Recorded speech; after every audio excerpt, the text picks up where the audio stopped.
and gentlemen, welcome to the stream. How's everybody? I don't see a Diose. I see Phoenix. Thanks for the pin message.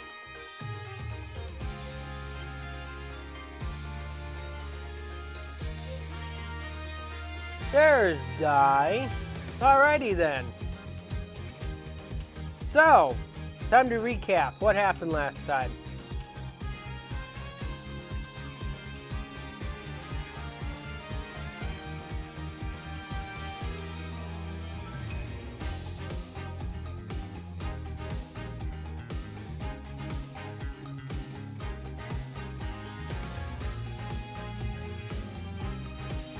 Shenanigans happened. Well, we unlocked the Forbidden Chamber. And what did we find in the Forbidden Chamber?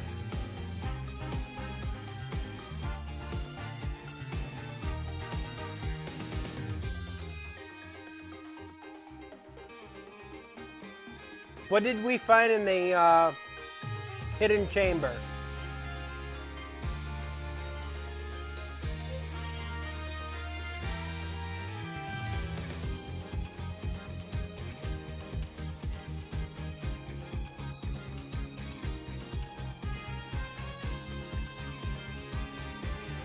It's hand cream lotion. That's what it is. We found a hand cream lotion. It is Jesus the Bell.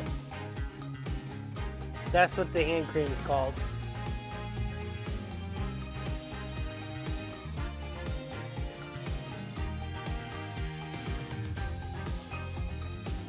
So that gives us an idea exactly who we're going up against, isn't it?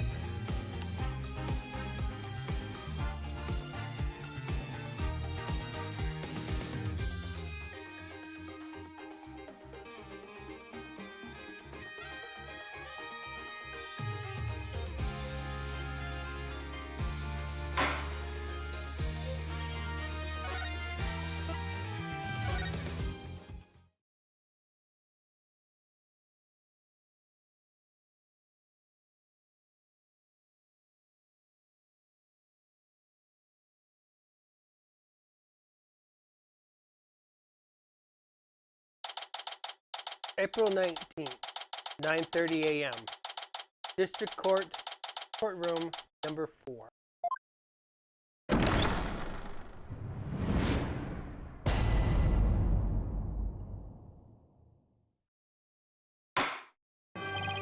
Court is back in session for the trial of Damien Tenma.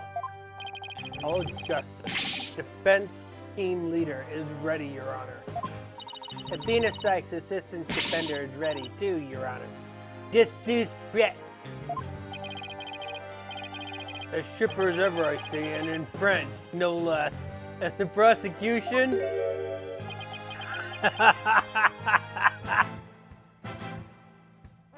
Well, it looks like he's ready, right, Di?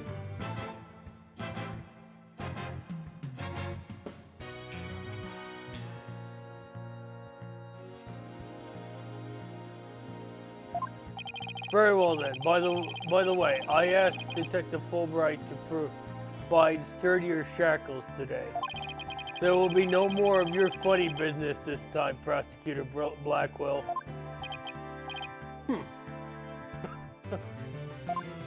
No, your opening statement if you would.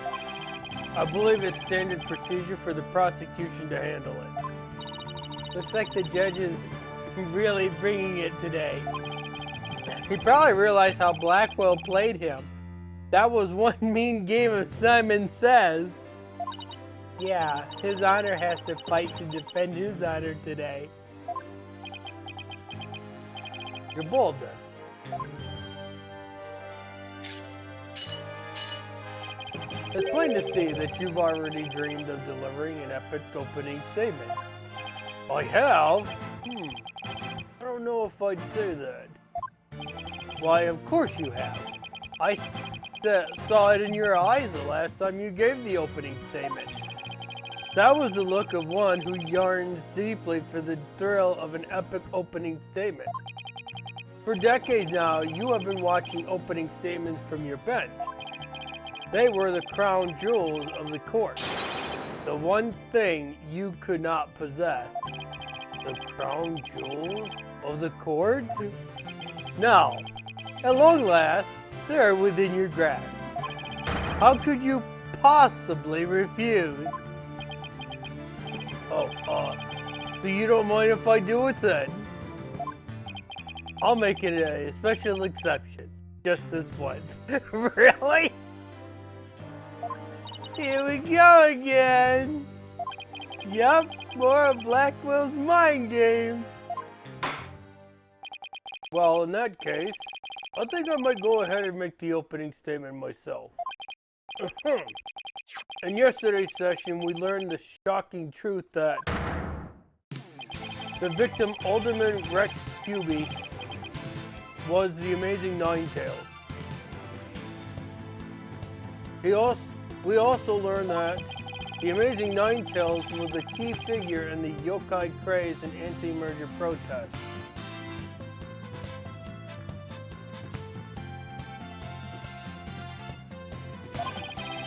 It was further revealed that upon learning Rex Karubi's secret identity, Mayor Damien Tenma murdered him.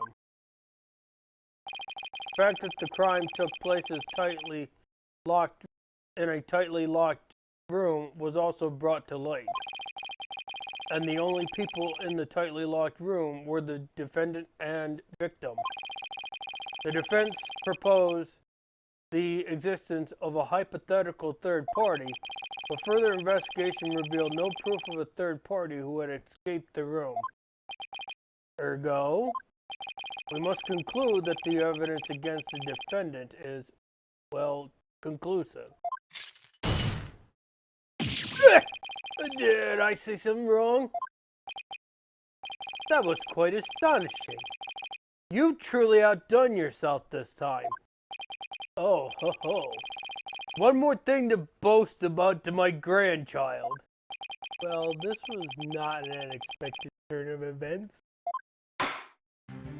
Now then, it seems the prosecution has called a new witness to testify. The inexplicable yokai evidence left at the scene of the crime. Well, does that not demand some sort of explanation?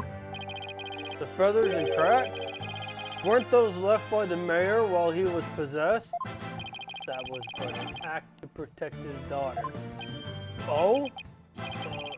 Yes, of course. I had suspected as much. Yeah, right. Wait, did he actually believe the mayor's award-winning performance? His daughter was the one who planted the yokai evidence. Ergo, the true identity of the yokai in the manor was the manor's maid, Jinxie Tenma. Objection! The prosecution is engaging in mere conjecture. Would you care for some witness testimony then? For I am ready to prove that the little scamp is the one behind the Tenmataro farce. Witness testimony? I'll bet he means Filch and that creep LaBelle. Very well then. Bailiff, would you bring in the first witness?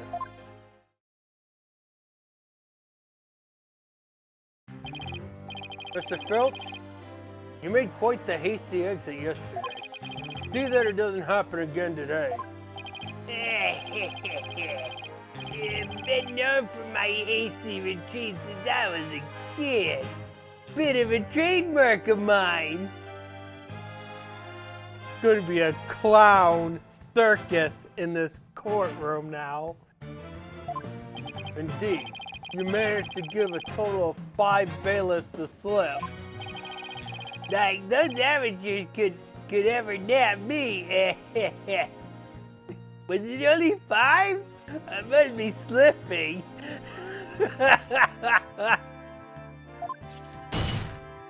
James! Perhaps we should shackle you by the neck. That would keep you in place. James!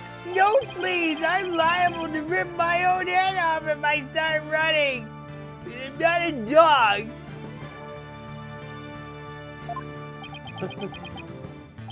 Your statement now. Yes, sir. It's a blackhead, sir. Blackhead? He may be a hasty retreat, but there's no escaping Prosecutor Blackwell. Yeah, Blackwell doesn't strike me as the give-up-easy type. No, then, Mr. Phillips, your testimony, please. Specifically, the true nature of the yokai you saw in the manor shortly after the crime.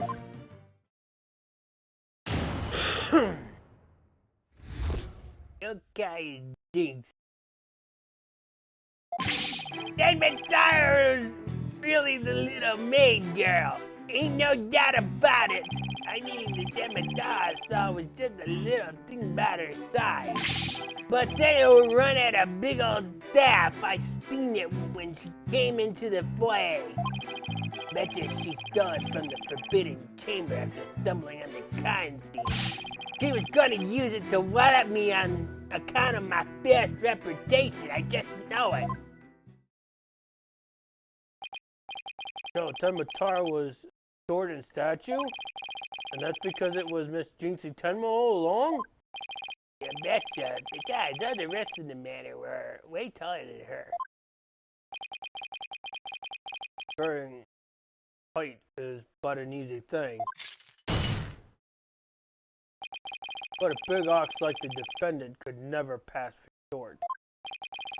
What if the Temataro impersonator was walking on their knees?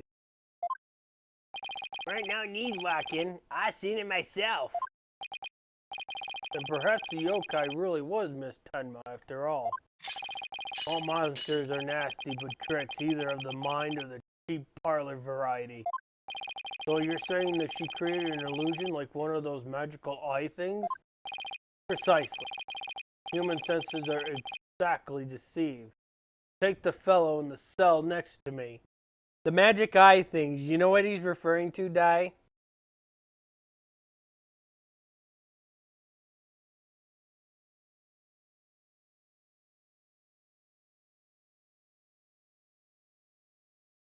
I think you do. I think you do. It's like those it's like it has a bunch of pictures, pattern pictures in the front. And if you adjust your eyes just right, you can see an image through the pattern.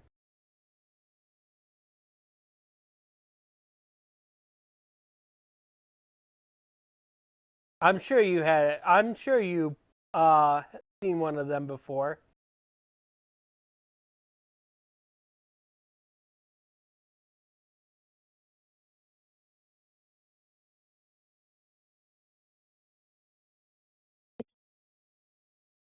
You think?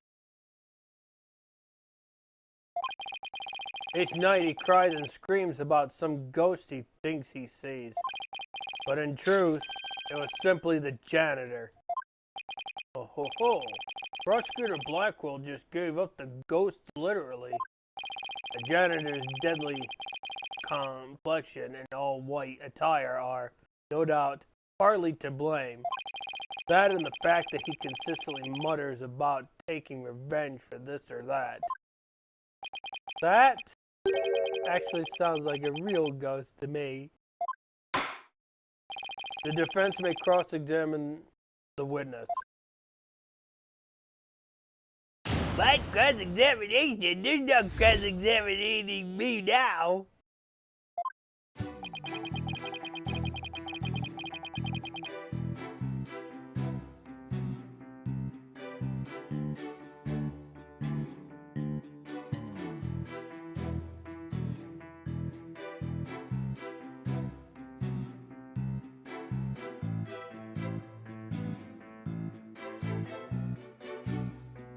Hold it! Mr. Phelps, you and Mr. LaBelle mentioned something about practicing yesterday. Do you deny that so-called lesson was about what you were supposed to say in court? No, you got it all wrong. Then could you tell the court exactly what sort of lesson it was?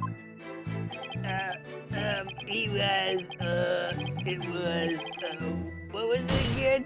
Yipes! Now I remember. Math, yeah, numbers and stuff. That's a blatant lie if I've ever heard. He's completely under Black Hole's control, too. Anyway, this Avatar was a little maid girl, so what's the difference?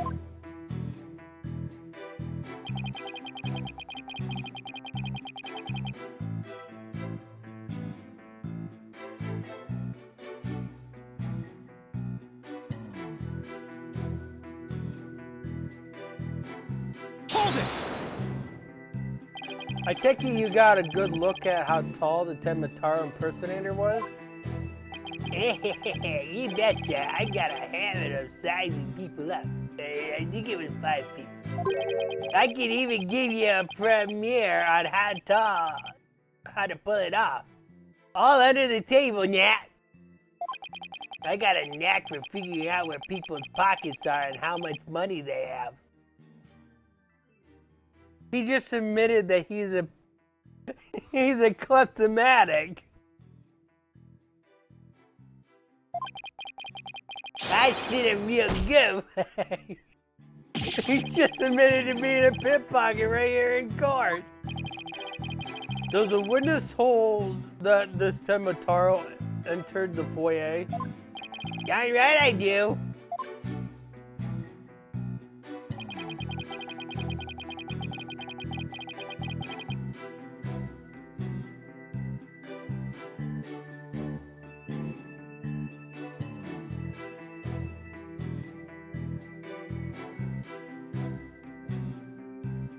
Hold it! Well, you're not going to brush it all off by claiming the perp was short. Must have hit a raw nerve, cause I ain't that tall yourself. Look who's talking, mister. I've got to stand on a bike just to testify.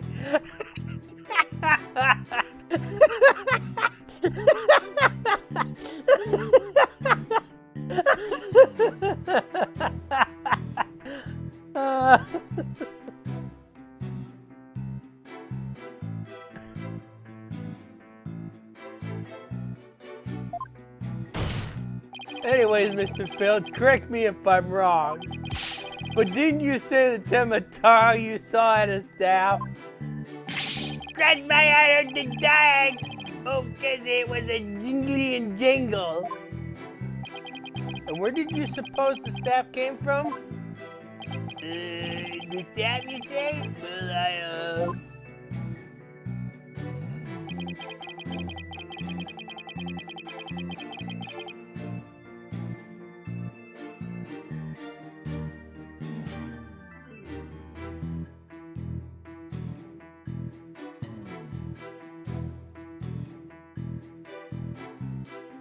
Hold it! I suppose you mean to say that Jinxie Tenma entered the Forbidden Chamber to get one. well, I ain't never seen a staff like that in the manor, so it had to be in the Forbidden Chamber. Oh, really? The stench of LaBelle is thick in the air today. Jinxie entered the Forbidden Chamber after the incident. Then she took the staff and tried to cover up her action by pretending to be Temataro. I guess that's what Filch is trying to say. Could Jinxie have even entered the Forbidden Chamber if she wanted to? There is one thing I was wondering about. Why did the yokai have a staff in the first place? Well, I've got my hunches about that.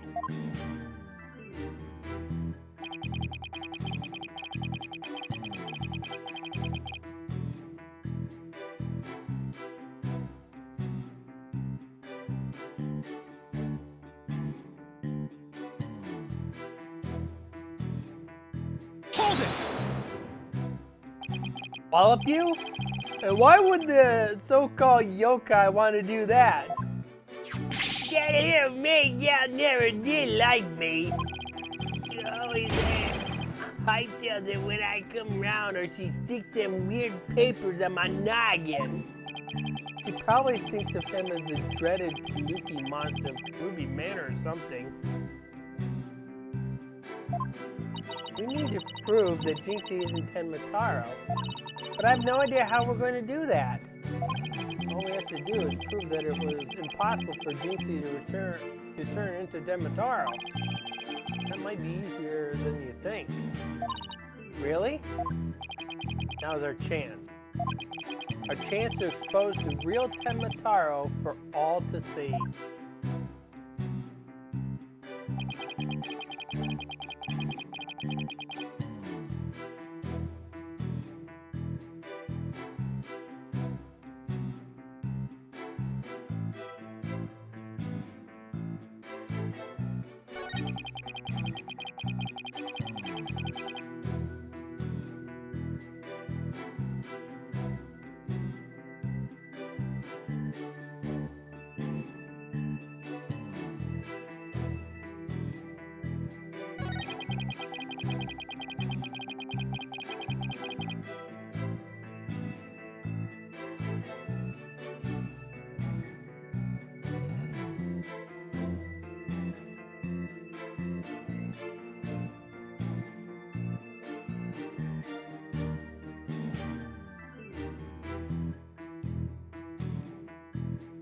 Well, the staff is missing, so this statement I don't know if we're going to be able to disprove because there is a staff that's missing from the Forbidden Chamber.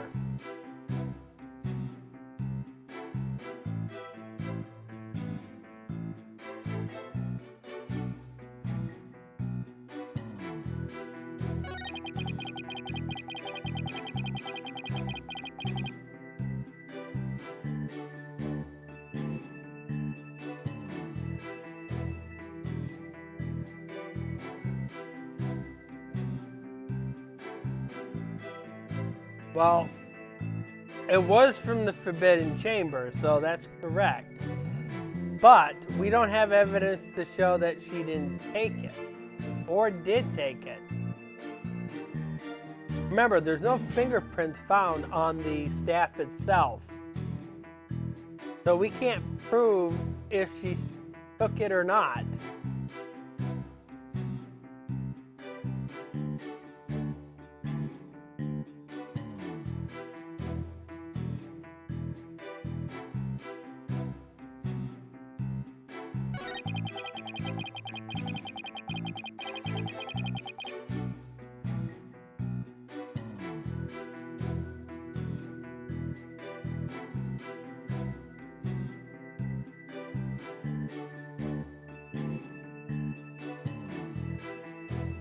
I don't know if we're going to be able to disprove this one either.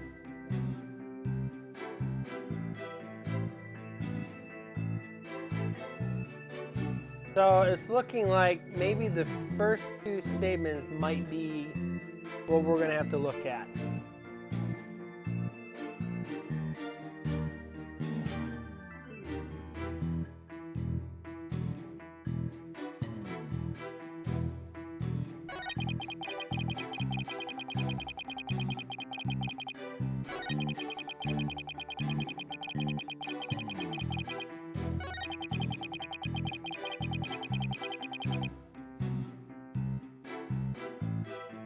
Exactly how tall is Tenmataro?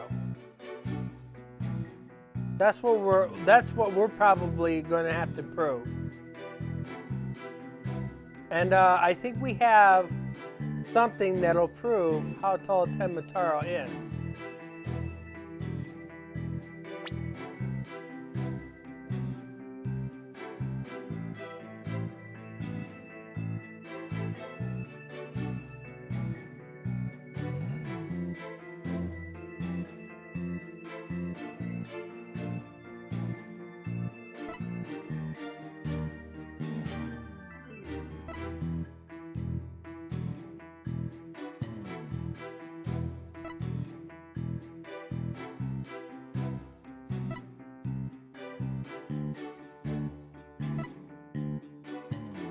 Well, let's take a look at the details first. We don't have really much of measurements on this one, so it's going to be very difficult to tell from this scroll entirely. But there might be something else that might help us.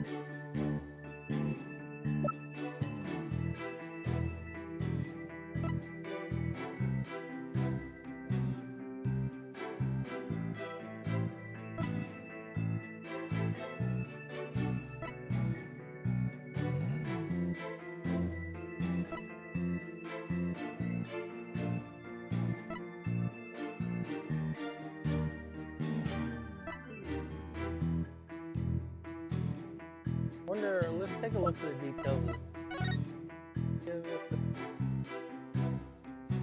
Okay, so that's from the scroll. That's the size of the bird that they show there. That does not look childlike in there, but it's not enough to go off. So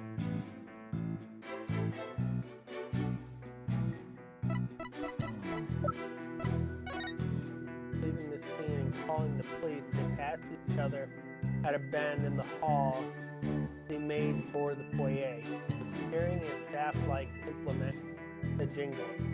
You couldn't call for help because there was no one else in the hall. Okay, so that's not helpful.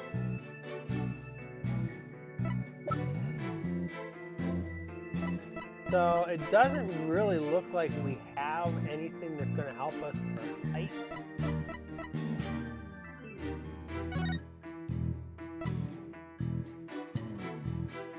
The statue has blood. It was apparently wrapped in a large cloth on which the defendant's blood was also found. No fingerprints could be lifted from the cloth. No, it doesn't look like we're able to prove the size. No.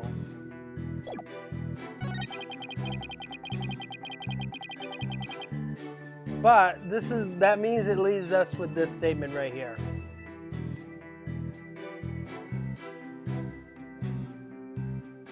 Which means we do have a piece of evidence that's going to contradict this.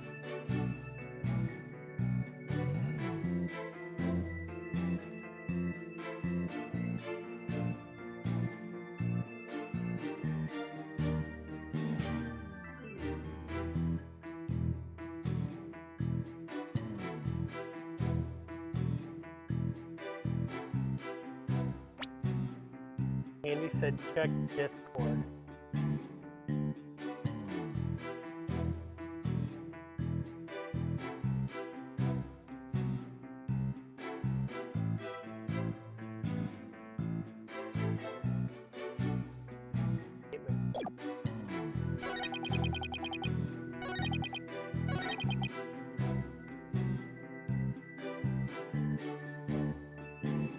I don't know how we're going to be able to disprove that.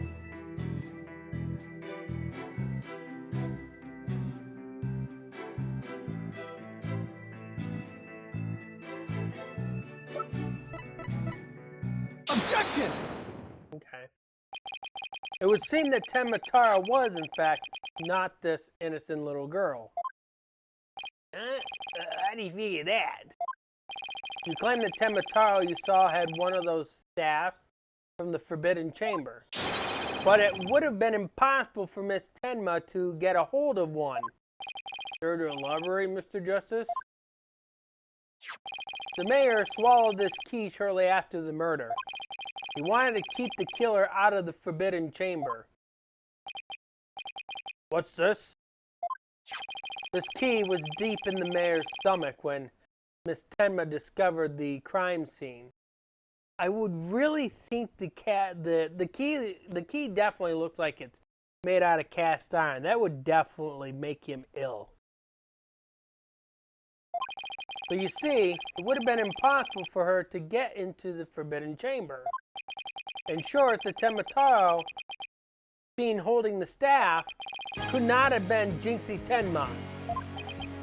Ah! What?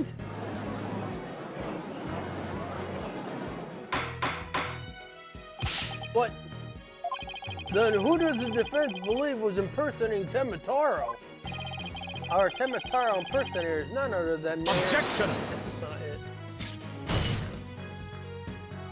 Such accusations beg evidence. Aside from his ghastly appearance, can you prove he is the yokai we seek? Yes, in fact, I can. Very well. Let's see where the defense is going with this. Mr. Justice, please show us proof as to the true identity of the Temataro impersonator. We have to use evidence for this one. We can't just use profile.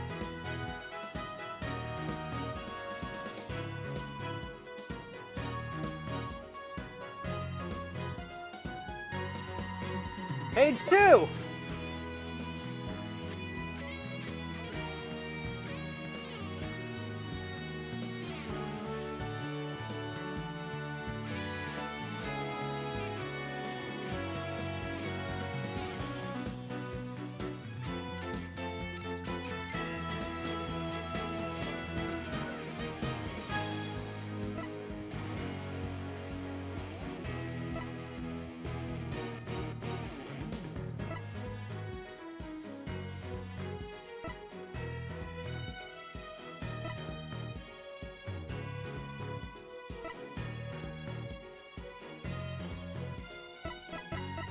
Take that! We found this hand cream in the Forbidden Chamber. And we know that whoever was Temataro took one of the staffs out of there. In short, I believe whoever this hand cream belongs to is a yokai impersonator we're looking for. But Mr. Justice, how do you propose to identify the hand cream's owner? I'm glad you asked, Your Honor. The defense requests a fingerprint analysis on this piece of evidence. Might tell us who it belongs to. Interesting. So you expect to find the yokai's prints here? Very well. Hereby, call a short recess while we wait for the fingerprint analysis. No need for that, Your Boldness. We have the prints of everyone at the manor that day. You called, Professor Blackwell? Could anyone be more whipped? Fulbright, analyze this for prints. You got 3 minutes. Your wish is my command. 3 minutes? 3 minutes doesn't sound long enough to analyze prints. Very well then. I guess we'll just wait right here.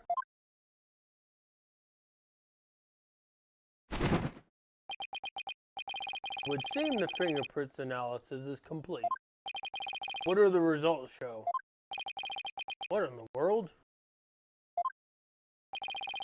They're Florent LaBelle prints, aren't they? This is absurd! Prosecutor Blackwell? I'm not going to like this, am I? Don't tell me. They're Temataro prints. Temataro doesn't have any fingerprints. He's got claws. Fingerprint analysis have revealed that the prints belong to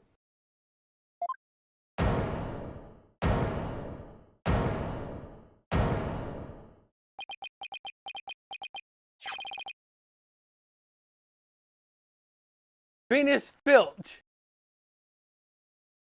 Yeah, but it's impossible to get prints in 3 minutes.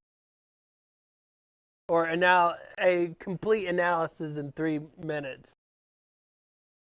Objection! Wait, what? What? Then Mr. LaBelle wasn't the one who entered the Forbidden Chamber? Objection!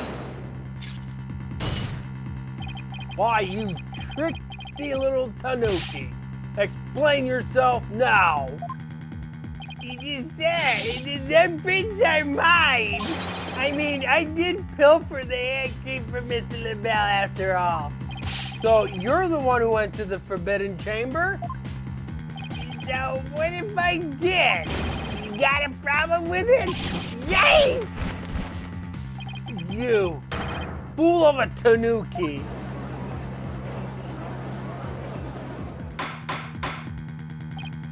Order! Mr. Justice, care to explain what this could mean? Excellent question. The fact that Mr. Filch was in the Forbidden Chamber... Wait a second. Does this mean the Temitaro holding the staff was Venus Filch? Yikes! Another cat out of the bag! Mr. Filch and Temitaro? How many cats do you have?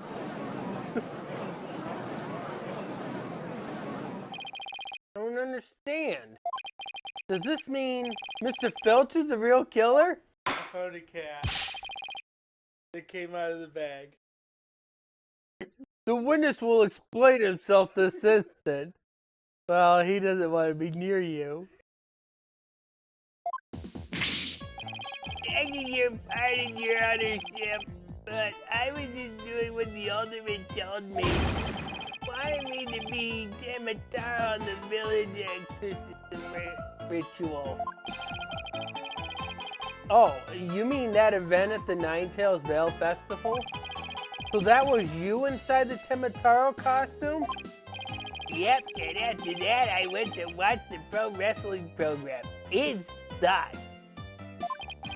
It wanted me to do that on account of the wrestlers being complete jobbers. So, you didn't actually watch the entire wrestling match? Then I looked in the Temitaro costume and got a great idea. Nobody can tell it's me while I'm wearing it. And because of them superstitions, no matter what I do, the villagers won't say a word. In other words, you use the superstitions to effectively render yourself invisible. Why did you want to enter the Forbidden Chamber in the first place? Guess I'm the treasure there. Thought there was my big chance to sneak in and nab it. Treasure? Only that is the greatest get-rich-quick chance in the universe. Grandpappy told me all about it. Said there's an amazing treasure in there. He went in there not knowing his grandfather had already pilfered it? Guess that's one tale that doesn't get passed down from grandpappy to grandson. Wait, how exactly did you get into the Forbidden Chamber? There was a meeting in the Fox Chamber that day. Plus, the mayor swallowed the only key that could open the Forbidden Chamber's door. You couldn't have possibly gotten in. I could through the air vent in the foyer. The vent's left of the Alderman's picture. I went on it and made it a nice little hole. Well, there is the vent there. I kind of missed it on my investigation. Use that to get into the air duct that leads to the Forbidden Chamber. I did. You what? But how's that even possible? Wait a sec. Remember the air vent in the Forbidden Chamber? So Mr. Phil's found a way to get into the air duct? And that's how he got from the foyer vent to the Forbidden Chamber vent? So the Temitaro was nothing more than a cat burglar. Or rather, a tanuki burglar. Cat burger and tanuki burger.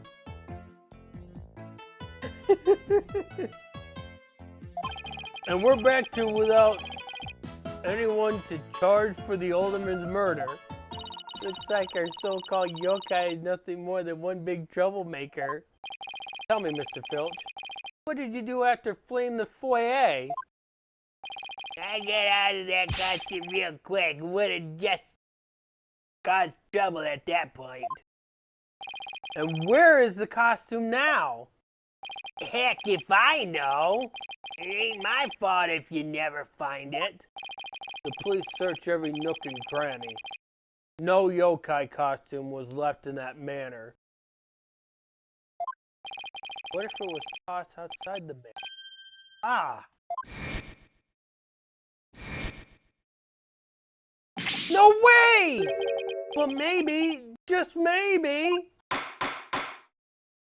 the defense seems to have hit upon an idea. Well, go on, Mr. Justice. Okay, here's what I think. Mr. Filch, did you get rid of the costume here? Where do you think he got rid of it?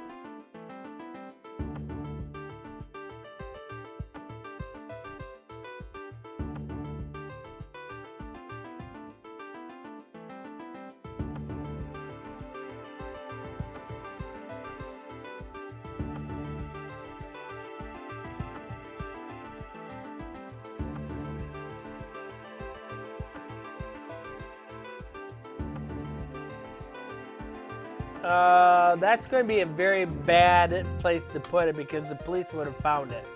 Remember, the police searched the entire manor and couldn't find it. So where would it be?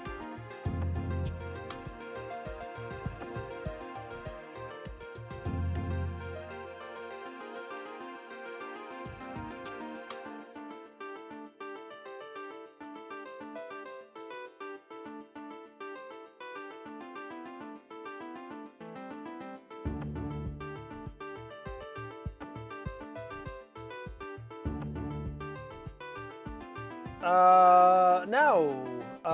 Well, see, the problem is he was already in the foyer and took the costume off. I don't think he's going to put it back in the vent. Plus, I think the police would have been able to find it.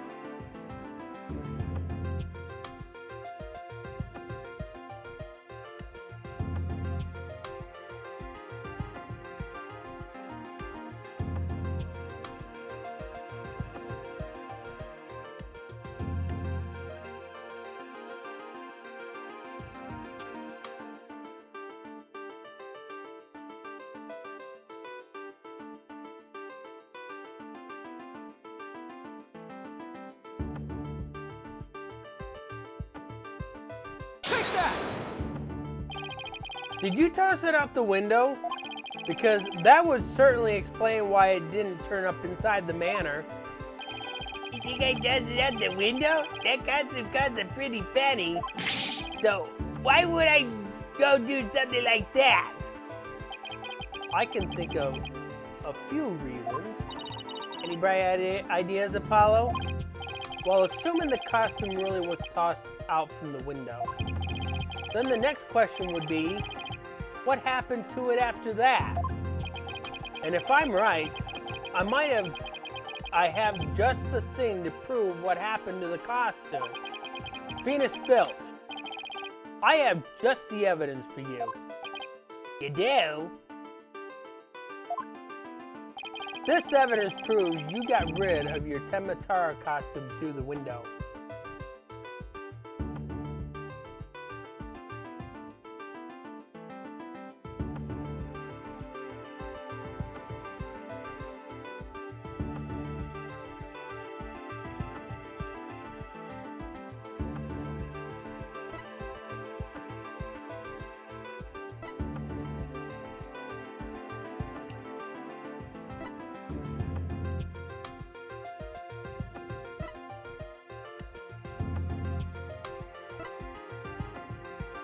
I don't know if the paper is going to be of help, because we're not entirely sure if that photo in the paper is real.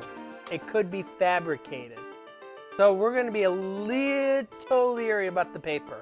But there is a piece of evidence that can help us. Another piece of evidence that can help us.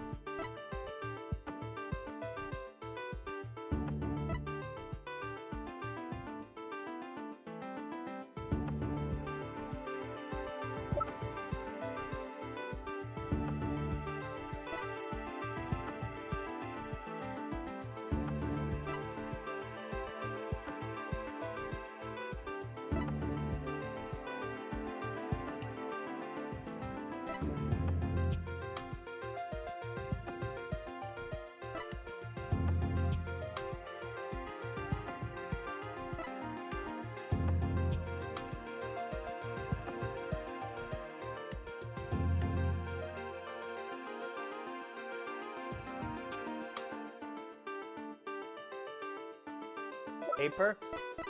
Take that! Ah, that's...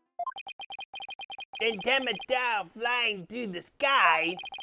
Just how does that prove Mr. Phil's threw a costume out the window? Quite simple. That's not Temataro in the photo. It's a costume Mr. Phil threw out. Ah, that's crazy talk. You ain't serious, are ya? There's a steep cliff right outside the foyer window, meaning the manor is pretty high up. The costume flew through the air after it was tossed out. That's when the photo was taken. In other words, the photo of Temataro really was a flight of fancy. What? Yikes!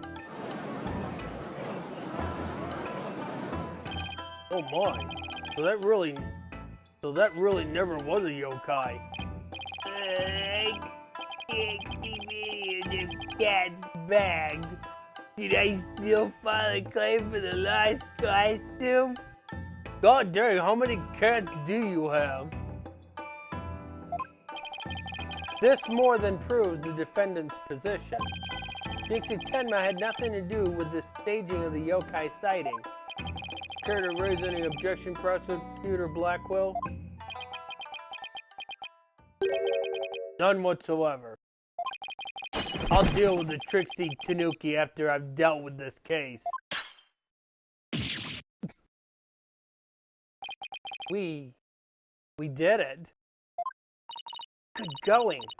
Now all we have to do is make Florent LaBelle take the stand. Objection! Sheathing the sword a bit early, are we not?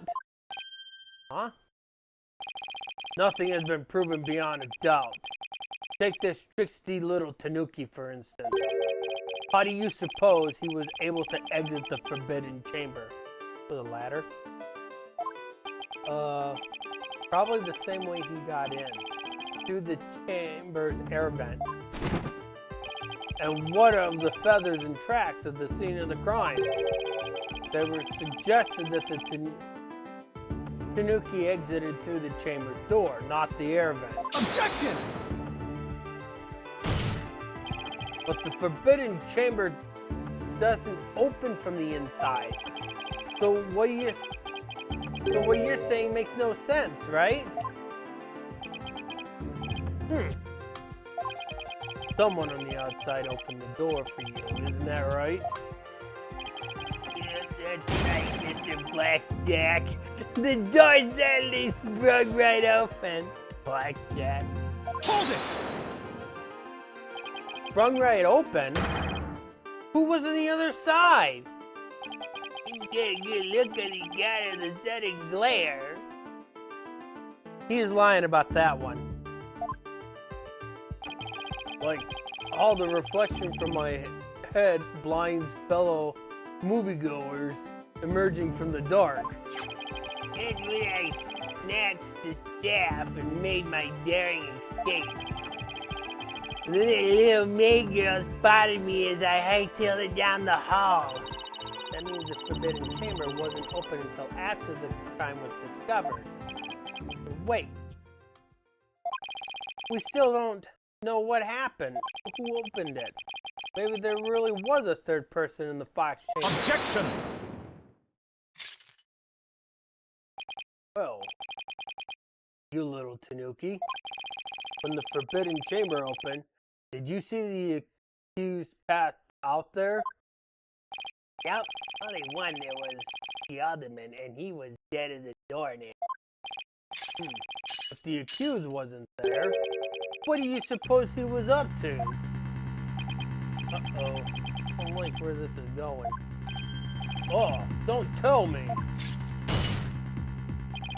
Plainly, the only one who could have opened the forbidden chamber was the accused Damien Tenma. Alright! Hold it! Wait a second. There had to be somebody else besides Mayor Tenma there. Really? And who might that be? Oh, well, that would be... Objection! Seems our feisty little lass has forgotten the most important thing. Evidence. I didn't forget. I was just testing your attention to details. Miss Sykes, you can't prove your point without proof of some sort. It's proven fact. Sorry, guess I put my foot in my mouth again. No, Athena, we're definitely onto something here. We are. Think about it. If Filch was stuck inside the Forbidden Chamber, one of the alibis we heard about no longer holds any water. The defense would like to call a new witness to the stand.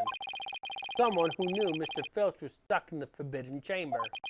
And by virtue of knowing this, has an alibi that no longer adds up.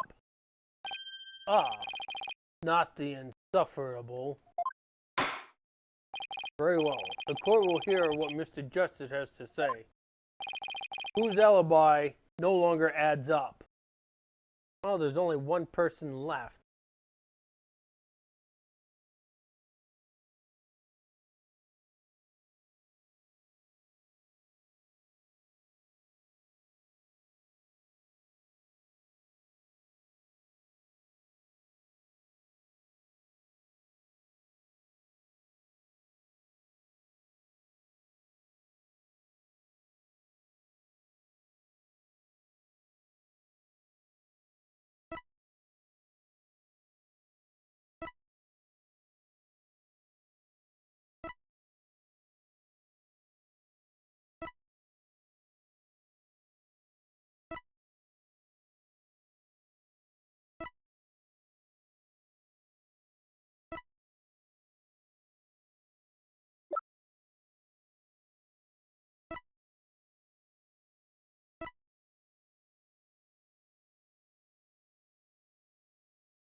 Take that!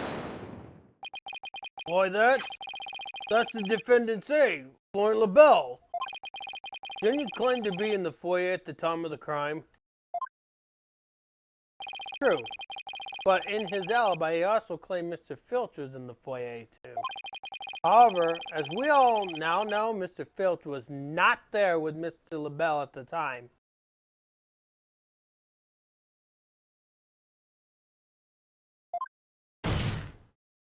In short, Mr. LaBelle's alibi has disappeared. Ugh. Florent LaBelle's alibi was one big lie. Isn't that right, Mr. Filch? I reckon there ain't no keeping the cat in the bag here either. What?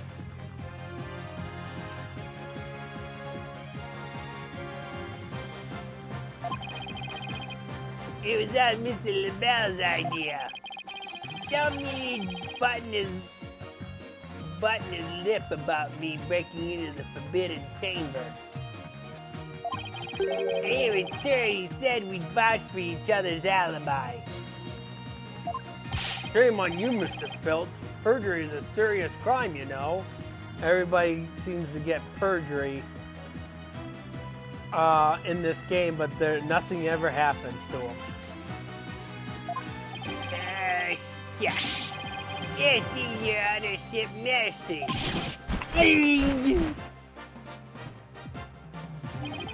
I also assert that the person who opened the Forbidden Chamber for Mr. Filch was none other than Florent LaBelle. After all, his alibi has just been proven to be a complete fabrication. I see. We will take a 20-minute recess, after which time we will see what Mr. LaBelle has to say for himself. Yes, we're finally going to drag that slippery snake onto the stand. Yes. The Joker. That's what we have pretty much labeled him.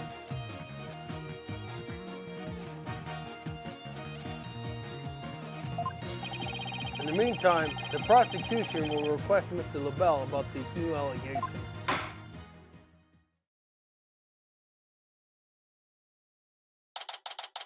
April 19th, 10:25 a.m. District Court, Defendant Lobby, number 3. We did it, Apollo! We finally dragged Mr. Bell out into court. Yeah. Hey, why the long face? I can't help but feel I'm missing something important. Plus, Prosecutor Blackwell's bound to mount a counterattack. You really are a worrywart, aren't you? It'll be fine!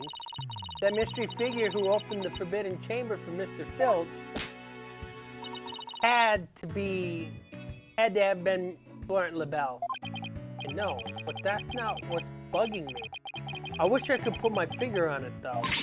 At any rate, the big showdown with Mr. LaBelle is up next. So chin up, Apollo. That was the quickest 20 minutes ever.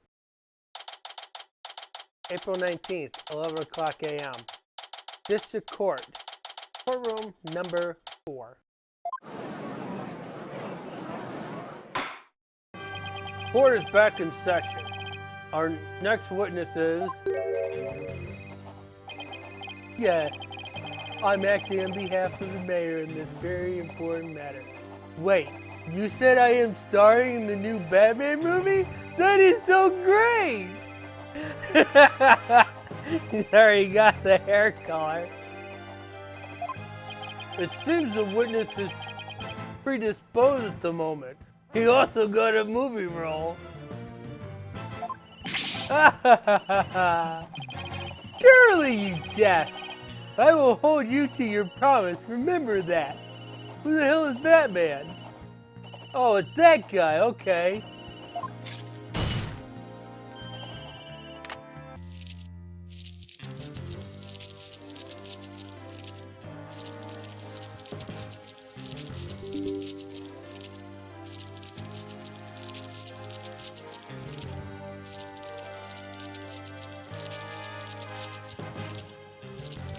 Alright.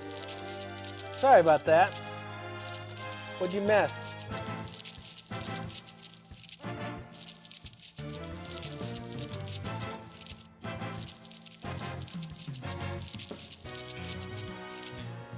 There was a line before this.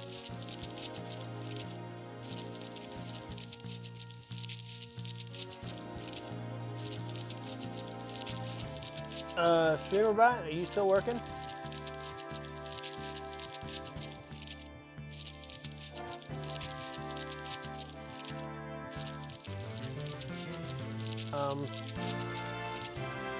It is not connecting to YouTube.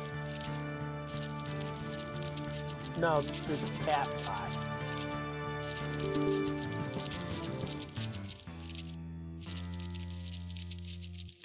Hold on a sec. I'm going to have to restart cat.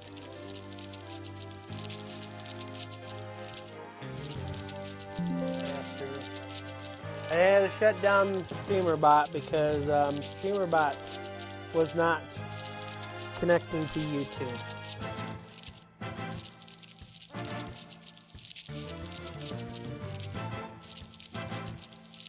Give me a second.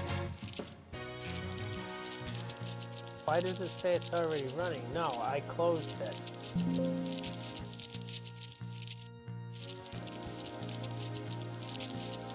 I don't know why it says it's running. I closed it. Streamerbot is not running. I closed it.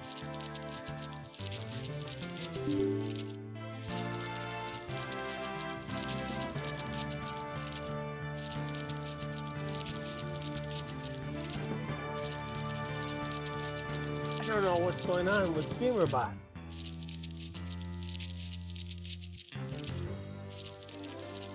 I can't see any message.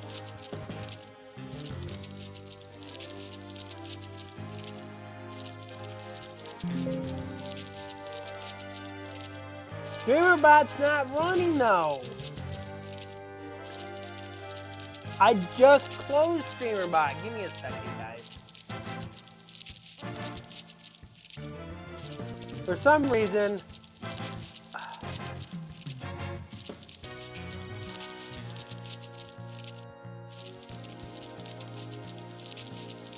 now it'll reconnect.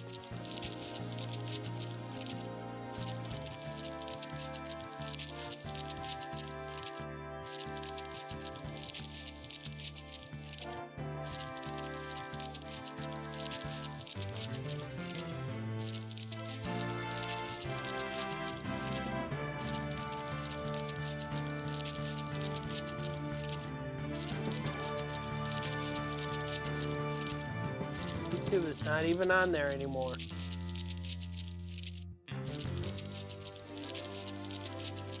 YouTube is not on there anymore. Oh, why not?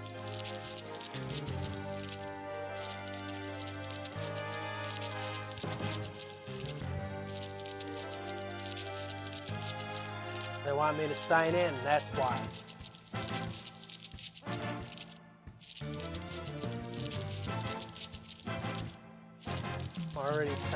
I'm already signed into it.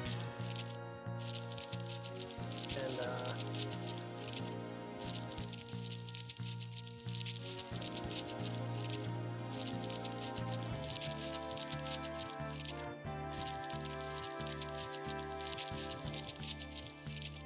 the account for the Busted Bunny one is not showing up on here.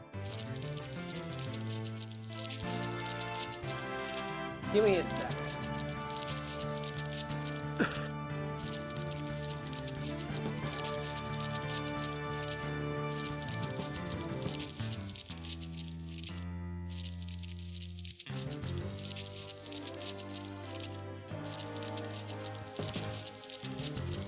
You'll probably have to come over here and do it because you got to do it straight from the application.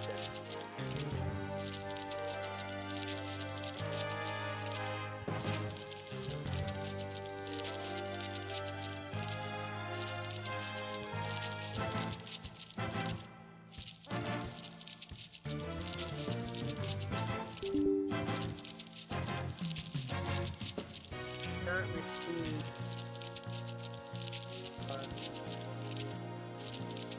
What? Are you kidding me? YouTube is already logged in. Use another account. That's the one you want, right?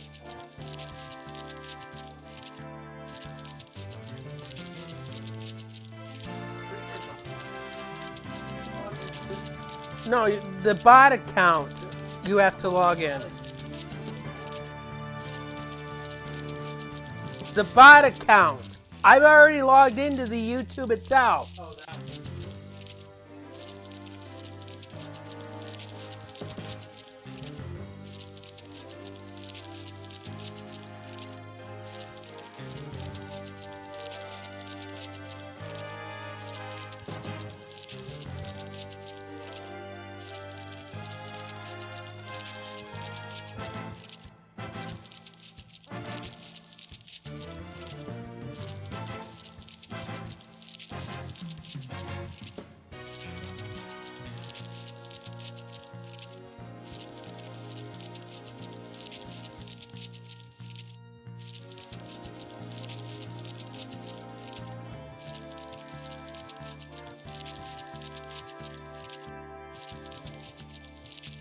Well, it created a Google account or a Google Chrome for that account.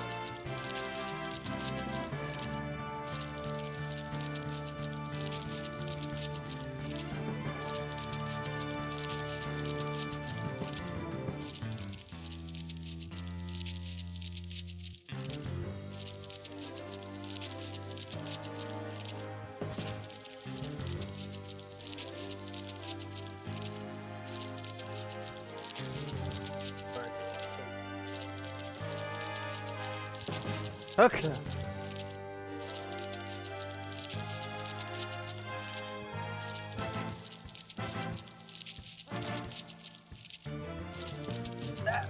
probably why it was saying 7 out of 9, because it wasn't connected. But we were getting YouTube chat for some reason.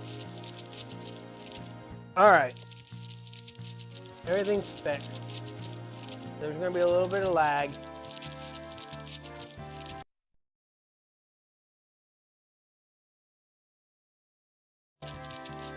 Technology is wonderful.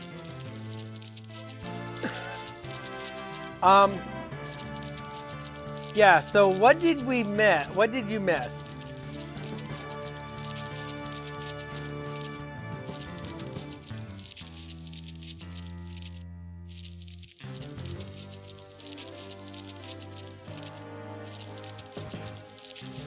We still have to fix Buster Bunny.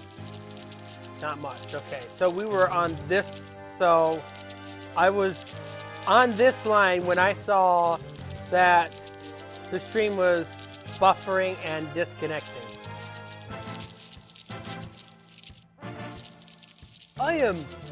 I'm a very busy man, so let's make this brief as possible. Your boldness. All right. Mr. Filch's testimony has revealed a hole in your alibi, and for this reason, you are suspected of having some sort of connection with the case at hand. To think I'd be associated with this entire lurid affair. Well, I'm not. So may I go now? I have very important matters to attend to. Objection! I don't think so, Mr. LaBelle. Do you realize what a serious crime you've committed?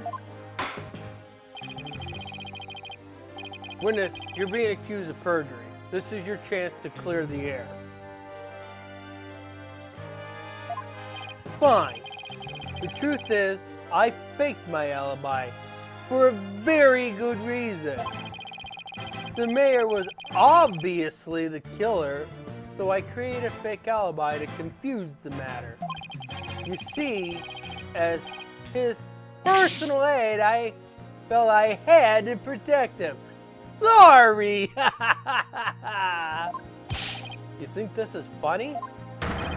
Without your alibi, you're a suspect too. What were you really doing at the time of the crime? Peasant! How dare you accuse me? Objection! Stop stalling and tell the court what you were really doing at the time of the crime. Silence!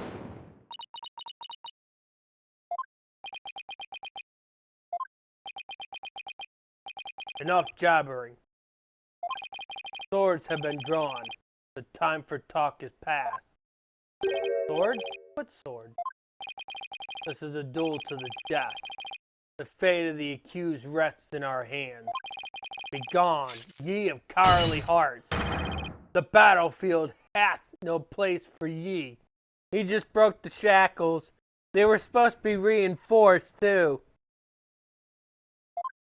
Again? Oh my. Burn me, please!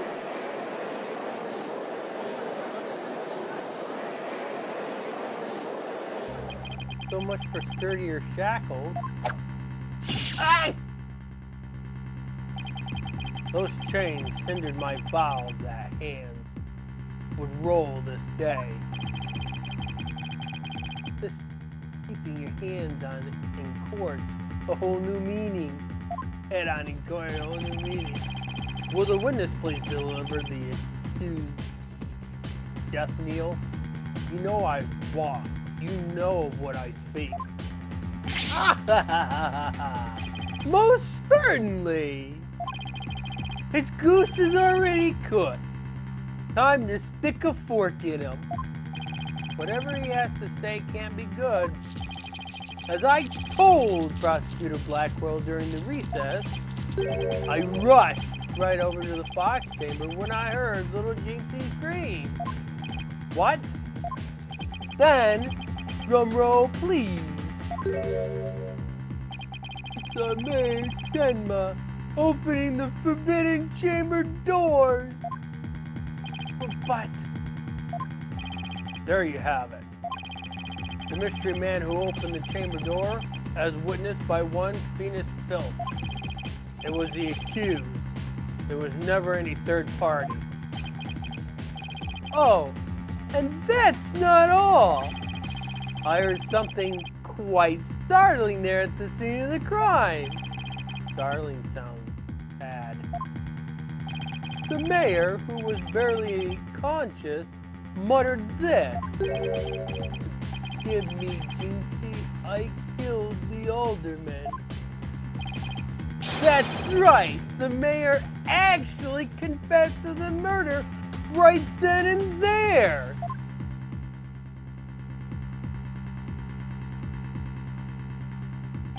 He confessed?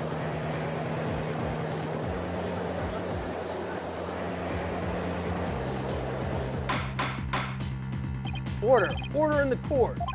This is quite conclusive testimony if it stands. Just so, and quite astonishing, I might add. Only learned of this fact during the recess. I just love surprises, don't you?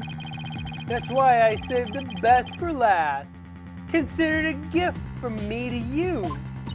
No way! I don't believe Mr. LaBelle heard the mayor confess. But is this really true? Did Mayor Tema really confess? It is indeed. During the last recess, I confirmed it with the mayor's daughter. It would seem Mayor Tema actually did confess. That testimony is quite favorable to the prosecutor. This is LaBelle, yes? I called earlier about the party reservation. That's right.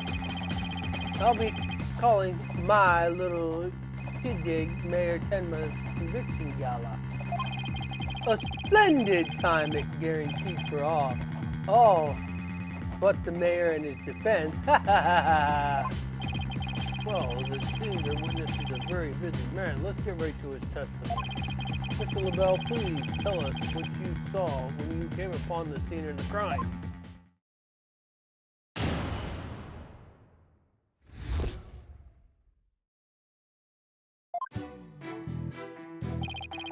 I was in the hallway, hiding in the shadows. That's when I heard the confession. Upon learning of her father's crime, little Jinxie fled without ever noticing me. Immediately after that, the mayor came too, stood up and opened the forbidden chamber. As I ran in terror, the demon emerged from his prison.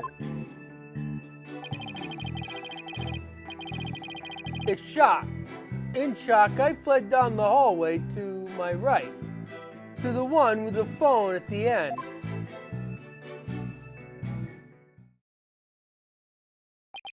I must say, this is a shocking revelation. Quite unexpected. To think the defendant actually confessed then and there to his crime. Perhaps the guilt was too much to bear. So he can confide in his daughter. Do you realize you should not have withheld such critical testimony from the court? Once again, sorry. It's just, I feared being accused if I mention coming up that most unpleasant scene. Ugh. Why did the mayor's confession have to be brought up by this guy?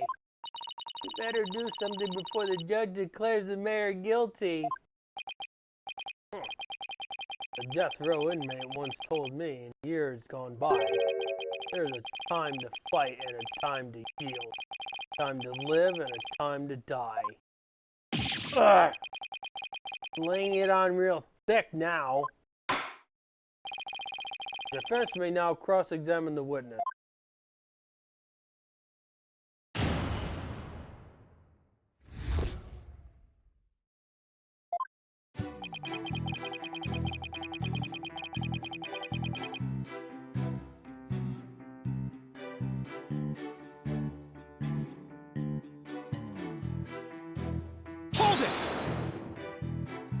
You claim that the mayor confessed to his daughter? Are you sure about that? Peasant, you wouldn't dare ask such a question if you truly understood. True beauty is never wrong. Not? No, beauty is carved deep into the DNA. That means I'm programmed to always be right, even when I'm wrong. I'm not following. These exquisite ears like flowers that bloom. These eyes that shine like pearls. This hair like the finest silk. Nothing can corrupt the truth they hold. Right. The witness will hurry up and explain the truth of him. Specifically, what did Jinxitema do upon hearing the confession?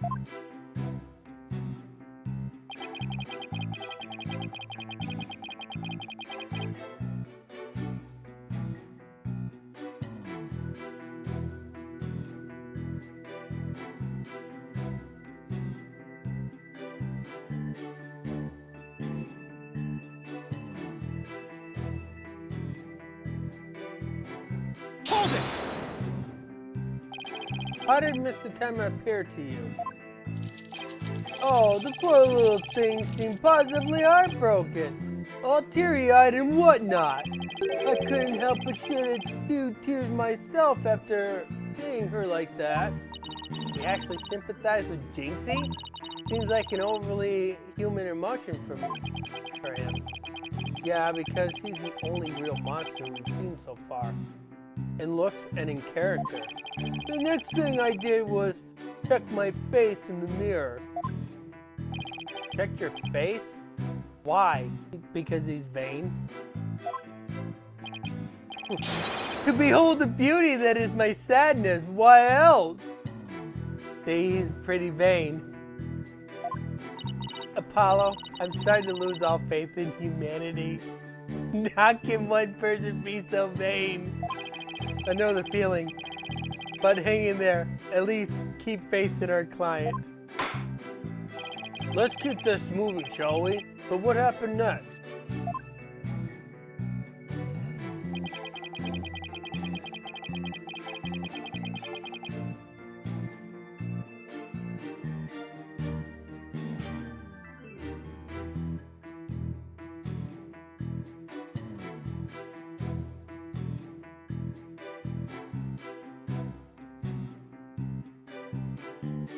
Hold it! He opened the forbidden chamber? But why would he do that? Who knows? Maybe he wanted to free the demon, Temataro. Objection! The courtroom is no place for fairy tales. Remember, you are under oath. Hello? LaBelle speaking. Yes? I will certainly implore the matter, Toodles. Now, where were we again? You were going to tell us the real reason why the mayor opened the forbidden chamber. Oh, yes, of course. Hello? This is LaBelle. Ah, good one, sir. You're an absolute riot. Okay, bye. You were saying? Never mind. This is a waste of time. He's just going to tell me more lies. The witness will focus on his testimony, not his phone calls. Stop being so vain. Now tell the court what you did after you saw the mayor open the forbidden chamber. Well, after that...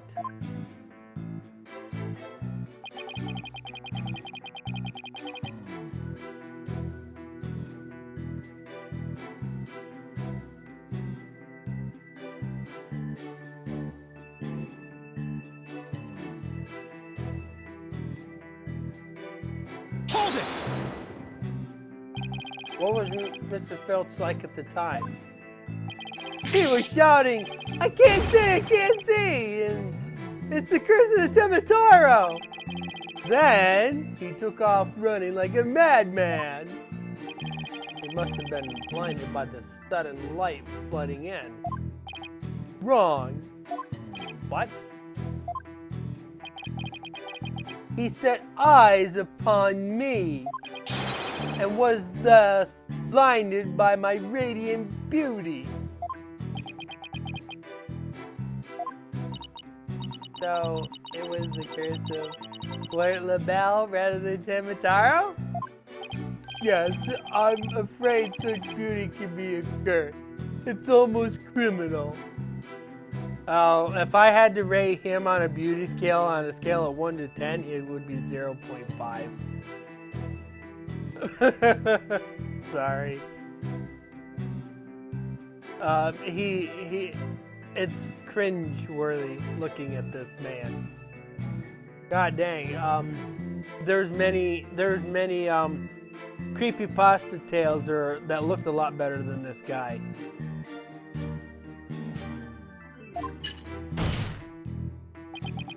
The only thing criminal here is your senseless jabbering.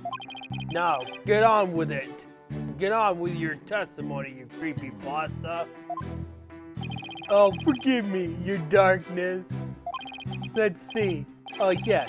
I fled for dear life from Tamataro and...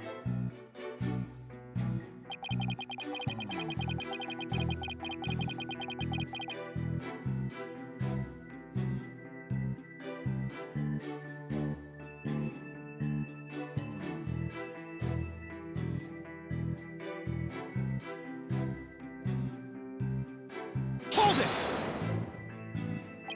So after you fled into the hallway with the phone at the end, Tamataro ran off towards the foyer? Precisely! Notice any inconsistencies, Apollo? Well, Jinxie also saw Tamataro, right? Did. She said they passed each other in the hall after she made that call to the police.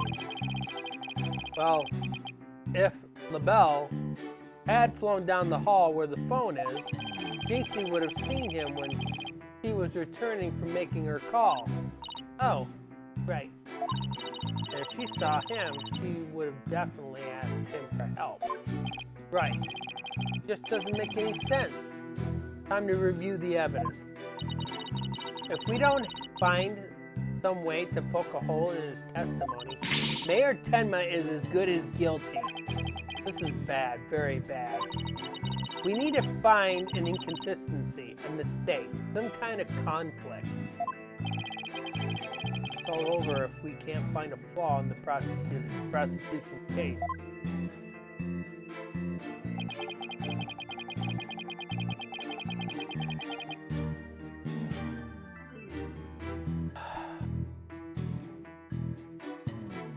By the way, this episode is going to probably end today.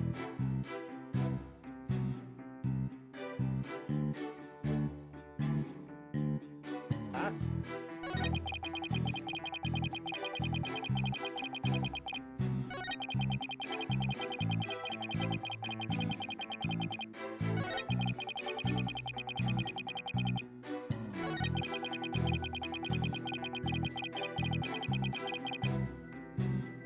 Okay. You're gonna use the last one. Which piece of testimony you have? Because this is a good statement that you pulled out.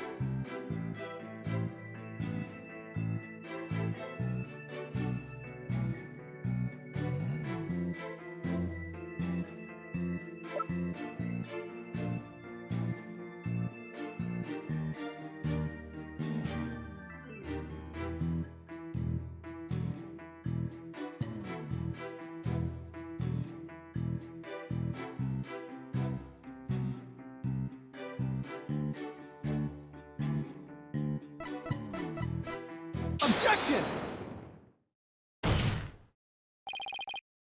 Lawyer LaBelle, you're lying about having witnessed these events from the hallway. What on earth do you mean? Yes, care to fill the rest of us in, Mr. Justice? If Mr. LaBelle had really fled down into the hall with the phone in it, he would have crossed paths with Miss Tenma. What's this? After she discovered the crime scene, she immediately went to call the police. Then after making her call, she went back to the main hallway, whereupon she encountered the demon yokai, or whatever you want to call it. As for me, I call it Venus Fields in a Temataro costume. The encounter happened right here, where the hallways meet. As for Mr. LaBelle, if he had fled here fleeing escape from the yokai imposter, why yes, the two would have crossed paths. Right, except Miss Enma told us that there was no one else in the hall. In short, Miss Tenma did not see you in the hall because you were never really there. Ah, my eyes! My beautiful eyes! Ah, not such a fabulous set now, is it? But Mr. Justice, the witness also stated that he heard the mayor confess. If he was lying about hearing the confession from the hall, then where was he when he heard it? Inside the Fox Chamber. Where else? Isn't that within the very crime scene? It is, Your Honor, and that means he's not really a witness. Rather, he's a third party I've been alleging this whole time. What? You think I'm the killer? How dare you? Silence! Foolish fop. A true man knows when he's beaten. A shield of lies come to naught before a foe with a sword of truth bears. The prosecutor Blackwell. What are you? I thought we were on the same side. You are mistaken. There are no sides here. Save for my cold, feeling edge of judgment. You are alone upon this battlefield, with naught but your lies and sickly sweet perfume. Whoa, what just happened? Blackwell is really tearing into him. You heard the mayor's confession from the inside, did you not? You deviant dandy! For the sole location from which you could have seen and heard the mayor and the Tanuki, without either of them noticing you were right there in the Fox Chamber. My. So that's how it's going to be. Fine. I'll come clean then. Seriously? You admit to being in the Fox Chamber? I do. I did enter the room after the murder.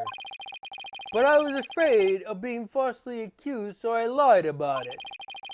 I feel terrible about lying like that. But it's a verbal cologne I use to protect myself. You'd better explain yourself, Mr. LaBelle. Yes, of course. I was just about to get to that. The witness is skating on thin ice. I'll remind you that perjury is a very serious crime. Yet, he's not going to be charged with anything. Don't you just love this? Perjury gets mentioned all the time and nobody's charged for it. Now let's hear your testimony again. This time without your perfume of lies.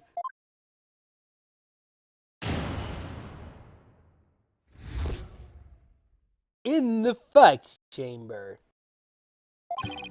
I did enter the Fox Chamber after the murder. But I didn't enter until after Jinxie had heard this confession and left. I heard the mayor groan and hid behind the folding screen there. What I saw there up close, it was absolutely horrifying. But you see, I was there, but merely watching from behind the screen. Something tells me he was behind the screen before the murder. From behind the screen? Well, yes, I believe you would have been spotted if you were there. Just so, he could see everything without being spotted by the victim or that Tanuki built. Suffice to say, he was a mere witness to the event, rather than an actual third party. This guy's as slippery as an eel. Apollo, you think he's telling the truth? Well, he was in the Fox chamber, so at least that much must be true. The defense may cross-examine our slightly voyeuristic witness.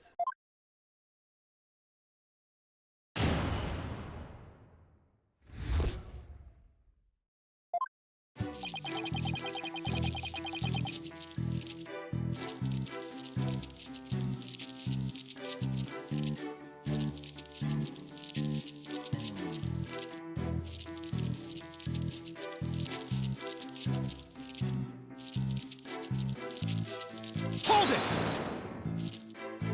Why in the world would you enter that grisly crime scene? Why? Because I was worried sick. Maritima sued it.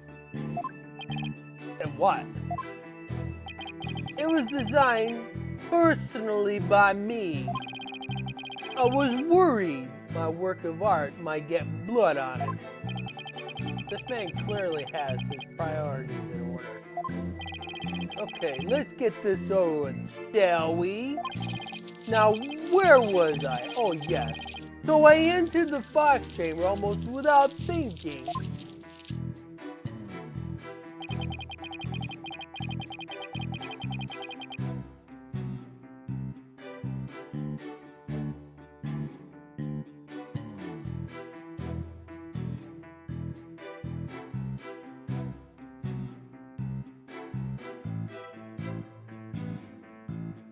Hold it! Why didn't you enter right away? And ruin my designer shoes? Your shoes? Even though, just thinking about getting blood on my fabulous footwear. It sends chills down my spine. That's why I hesitated. Objection! That's terrible. A man was dying and another injured, and you're worried about your shoes? Silence! Need I remind you, this is a court of law. We're not teaching morality here. We have schools of etiquette and the like for such trivial pursuits. Gah! No, you listen to me, you deceptive dandy. Get to the point and be quick about it. Yes, well, I was in the Fox chamber, but...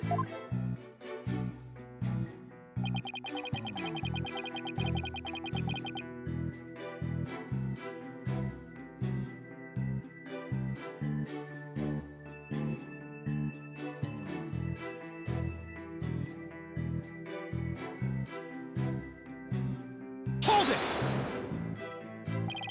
Wait a second. Why did you hide yourself? Oh my. So you do understand. I do. By hiding, I was concealing my fabulous beauty, which for the sake of the universe is something I should never ever do. That's what you were thinking, right? I'm sensing a black hole of eccentricity forming around the witness stand.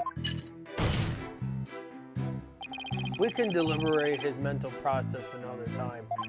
Get on with the testimony. Now!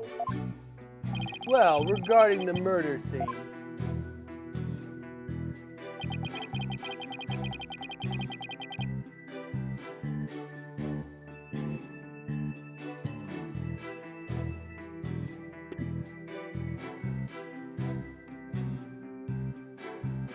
Hold it!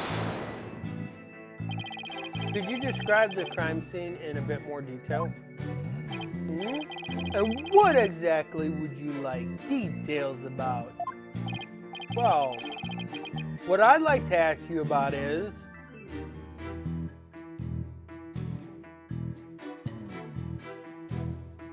Three choices, Di. Di is probably like, I suck at multiple choice.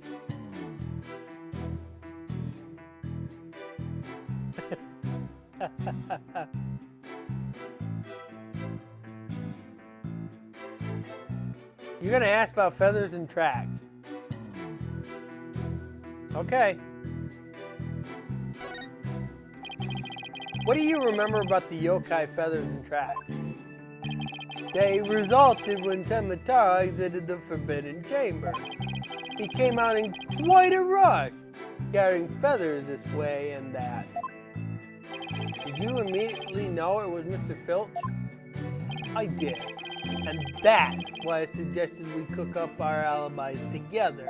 And how did those practice sessions go? They were nearly the death of me. Filchy has to be the worst student ever. He really doesn't think he's done anything wrong, does he? Well, Mr. Justice, do you consider his statement to be of any importance? No, we didn't really get any new information out of that one. Unfortunately. It's probably not particularly important. No, Your Honor. The witness may proceed. All right, then. I would just like to add that it was a terrible, grisly scene as I have described.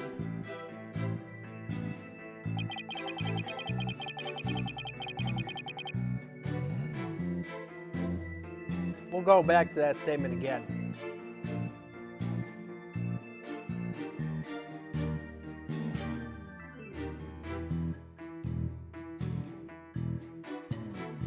You want to do the statement again? Okay. Hold it!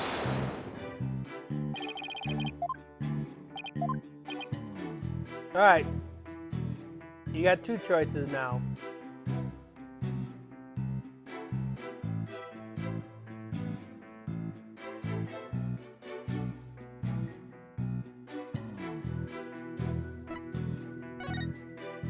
Could you please describe the Forbidden Chamber at the time? It was shut tight until the mayor opened it. He's really trying to stress that it was the mayor who opened the Forbidden.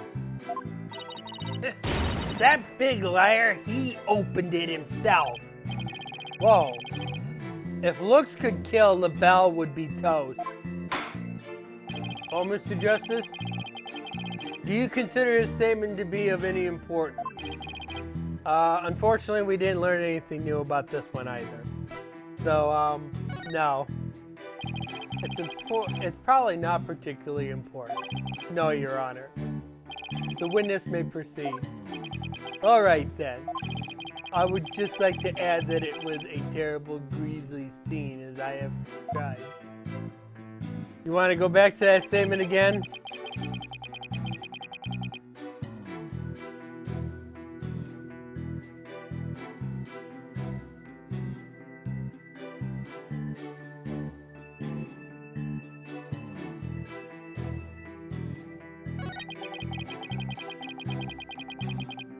Hold it!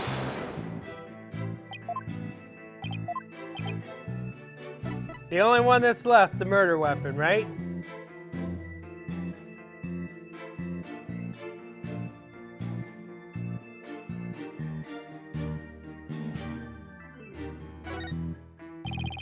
Could you describe the state of the weapon that had been used at the scene? The spear had been thrust all the way through Alderman Ruby. Then there was that statue the Alderman used to bludgeon Mayor Tenma. That incredibly inspiring symbol had fallen to the floor. All right, the statue. Why would he find it inspiring? Why exactly did you find the statue inspiring? Well, when I saw that statue, I felt as if the merger had been realized. It was like a celebration of union between town and village, an inspiring symbol of goodwill. A broken statue next to a bloody corpse. Real inspiring. Hold on a sec. I need to get rid of this.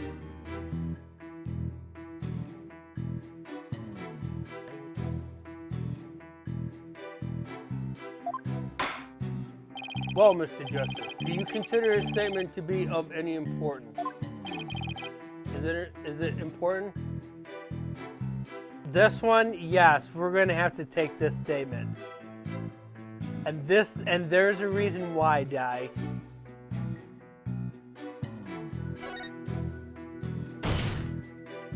I believe that to be extremely important. I request that it be added to the testimony. A statue had fallen to the floor. It was a token of goodwill celebrating the municipal merger.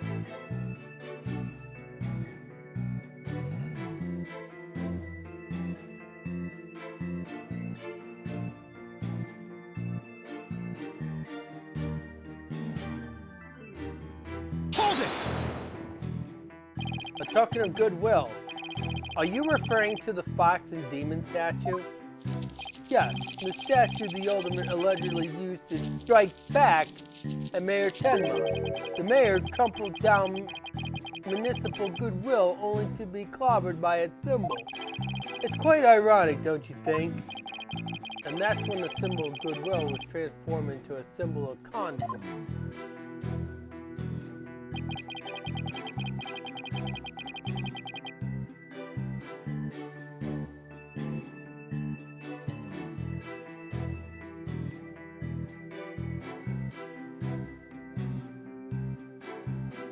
Hold it! The mayor had been knocked out by a blow to the head. Could he really have opened the forbidden chamber in that state? Well, it did seem difficult. He was all woozy and stumbling around as he opened it. It was such a heroic effort that I nearly started to cheer him on despite myself. I think the mayor needed medical attention more than purely. You think he's telling the truth about being in that room? Well, I believe he was there. The question is, when did he enter? You mean, did he enter after Jinxie fled? Or was he there before the murder? If it's the latter, that would change everything. Right.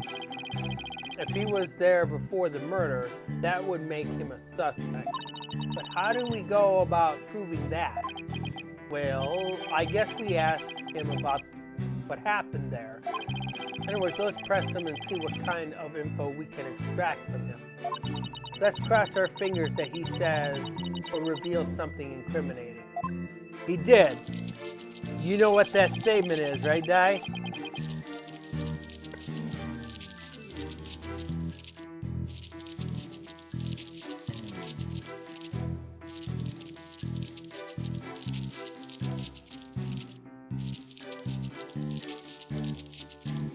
The new one, you're correct. You should already know the piece of evidence, too.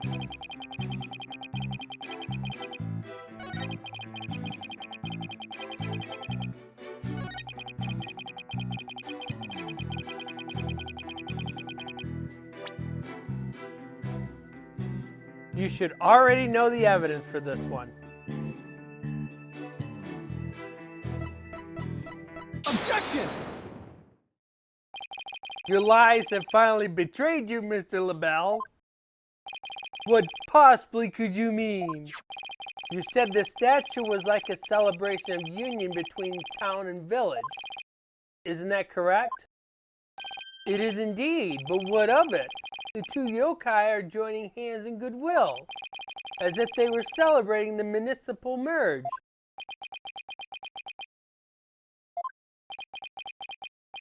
Something the matter? So, how did you really know that this statue was meant to be a symbol of goodwill again? What? Justice Dono, explain yourself. Make it quick.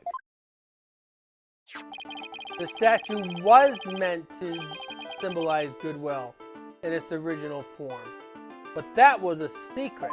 A secret? Whatever do you mean? What I mean is that it broke when someone used it to strike Mayor Tenma on the head.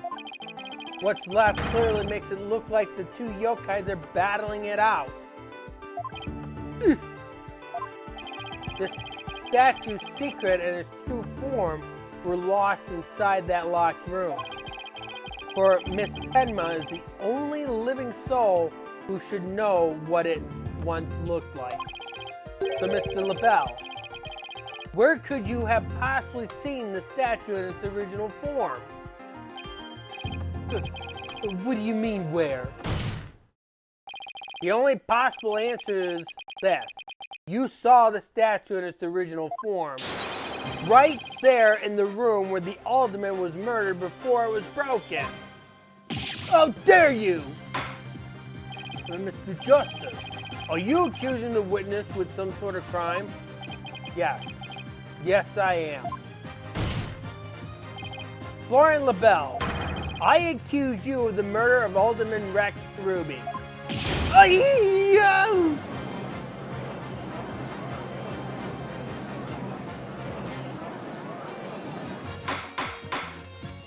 Order, order, order! Mr. LaBelle, you've been accused of murder. Do you have anything to say in your defense? How could you possibly accuse me? The embodiment of beauty! Way to go, Apollo! This is the conclusive evidence we needed. Magnifico! We've got you now. We know you killed the alderman. Now admit it. Silence!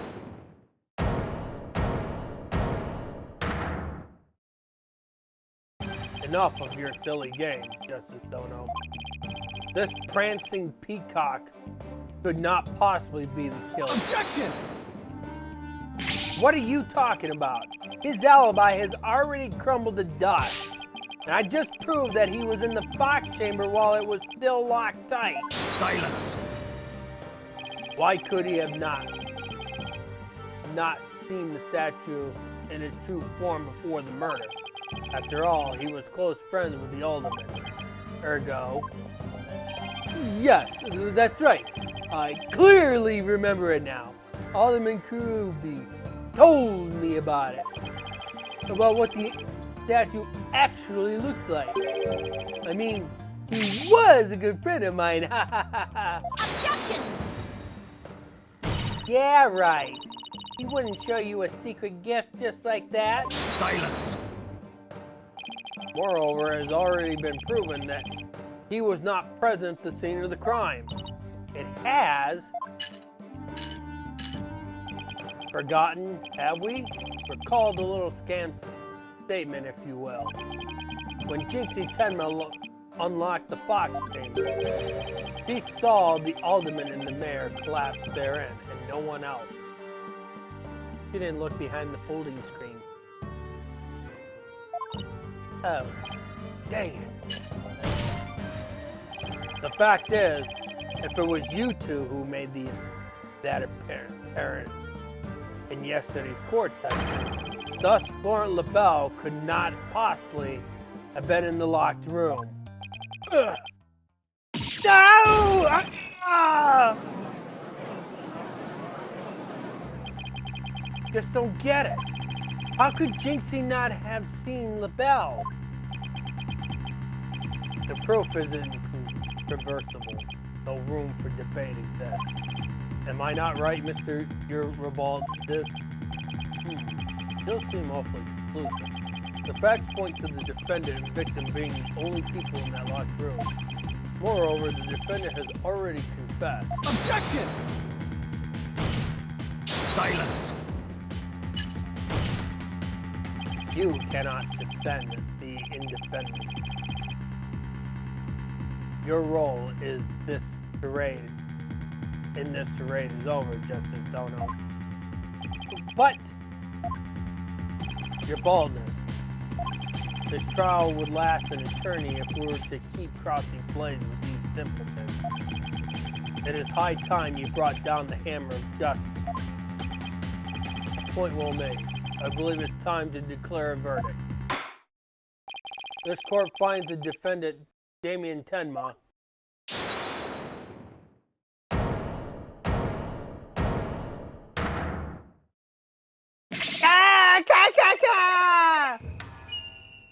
It would seem that my time is at hand.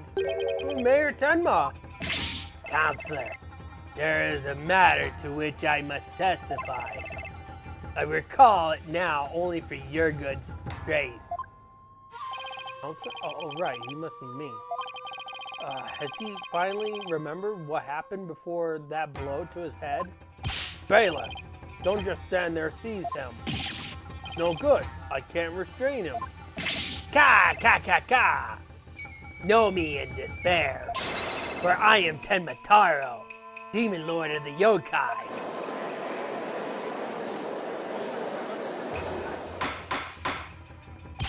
Mr. Justice, do something. Since when am I responsible for court security? Paulo, this is our chance. We must get some new information out of him.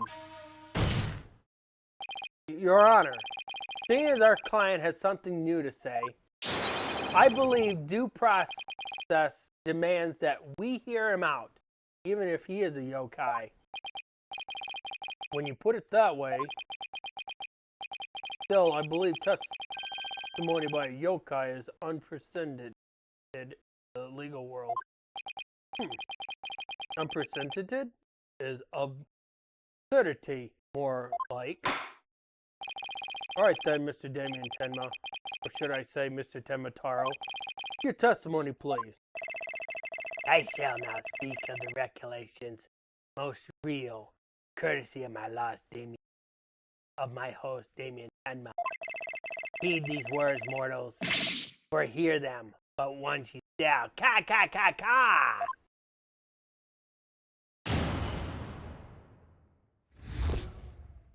Ruler of demon kind, barely conscious when Damien there mid the darkness. Suddenly, two yokai did appear. One side, I, Tenmataro, ruler of demon kind, and on the other side, my mortal enemy, the nine-tailed fox.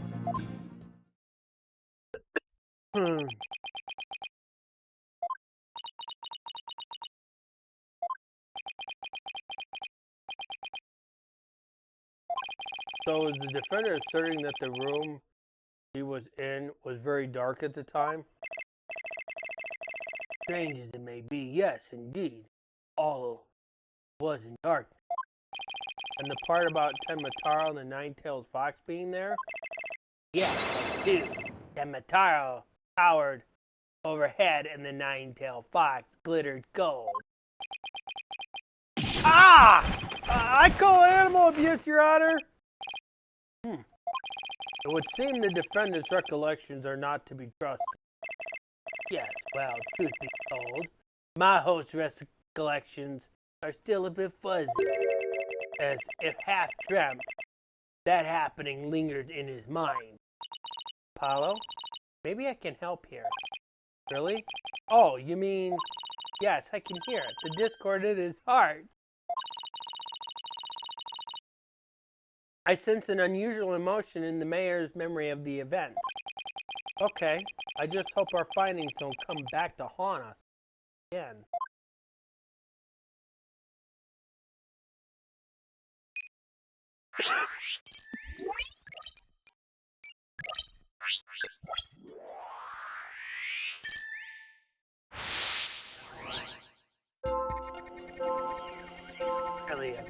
Barely conscious.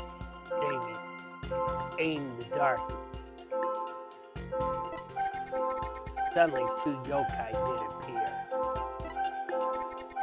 On one side, I, Tenmataro, ruler of demon kind, and on the other, my mortal enemy, the nine-tailed fox. Okay. Let's take a look at this closely, okay? So, we're gonna say he's either sad or scared, because that's what that blue represents.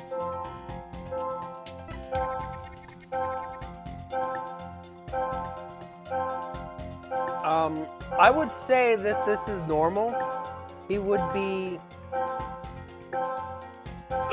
he would be in shock to see, I guess, 2 yokais. I don't know.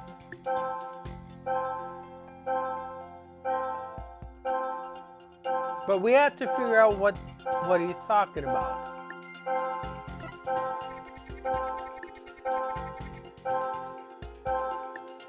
Now he's even more in shock. I guess the shock.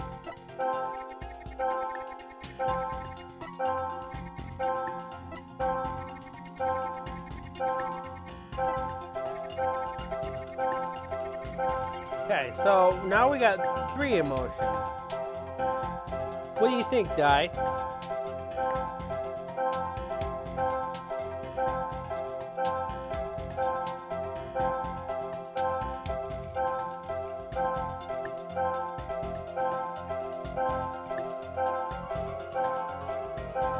You want to do the happy? Okay. Got it! When the nine-tailed fox appeared, you not only experienced shock and sadness, but also something like joy as well. Joy? Perhaps it was joy at the light coming to my eyes at long last. A long and terrible creaking did pierce the silence. And then there was light. On reflection, it was a door that did produce the infernal racket. A creaking door? Oh, you must be talking about the Forbidden Chamber door. It does make a lot of noise. So this means the Forbidden Chamber really was open. But what about the sudden light he described? I think I know. He mentioned darkness and Tenmataro towering overhead.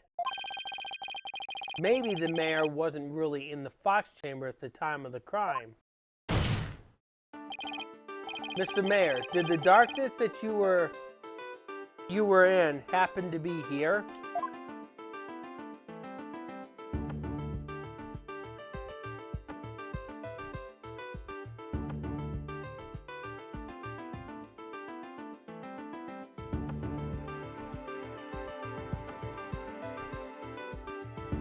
Take that!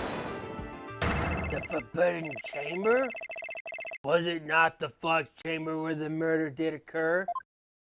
Yes, but it all makes sense if you were in the Forbidden Chamber. That terrible creaking sound was probably the Forbidden Chamber doors opening.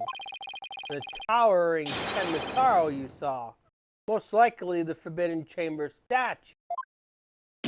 Why, yes, that would explain it. The darkness and the staff in the demon's grasp.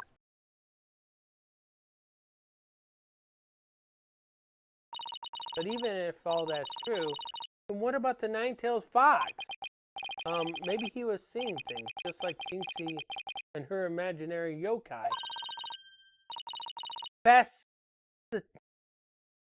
Fantastico, Apollo. It's entirely possible. In a groggy, dreamlike state, people can misremember things and events. Misremember, you say? Let me I do believe I remember now. That was not the Nine-Tails Fox, it was the amazing Nine-Tails. What?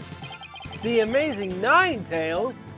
At first, this is but a dream, I thought. Now, however, most clearly do I recall. But the amazing Nine-Tails, he did open the Forbidden Chamber door.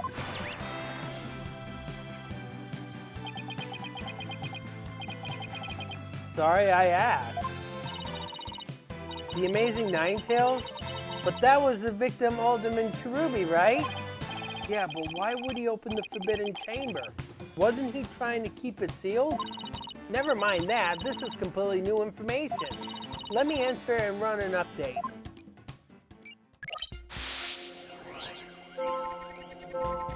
Barely conscious, Jamie stares at the forbidden chamber. Amid the darkness, a mighty statue, Tamataro, loomed overhead. Suddenly, the door did open, and a staff of gold, a staff of light, did appear in the loom.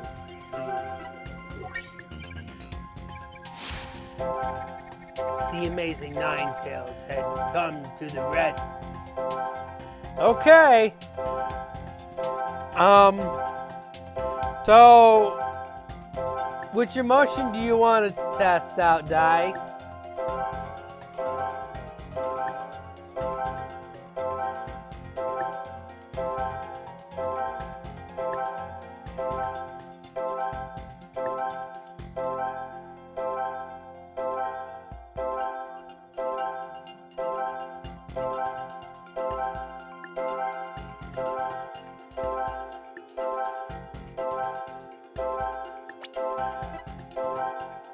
Got it! When the amazing Ninetales opened the chamber door, banishing the darkness within, you felt joy. But didn't you also feel shock and sadness? Yes, in the haze depths of my mind, I do recollect something of that nature. I believe it was the fiend's cape of red. For when I did behold it, a great wave of sadness did implicitly wash over me. A cape of red? Apollo, we've reduced the noise level. Oh, but there's still a little left. Mayor Tenma, why were you sad when you saw the red cape? Why indeed? What could this mean? I guess his memory is still a little spotty. I know because his latest recollection contradicts the evidence. Yeah, it's one of those contradictions that slaps you right across the face. Something this obvious could arise when someone is trying to force a fuzzy memory into a definitive space or shape. Apollo, I know what you have to do. You need to present evidence that contradicts the image you see. Oh, so it's basically the same as the usual cross-examination process. Okay, time to review the evidence. Look out, contradiction, here comes justice. Okay. We can't press any statement, just to let you know. So, they're talking about a red cape.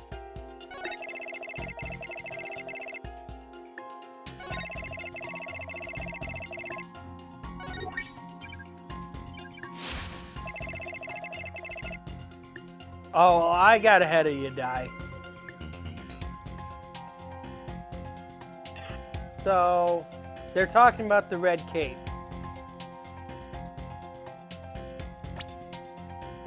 So, we gotta use something that contradicts this red cape.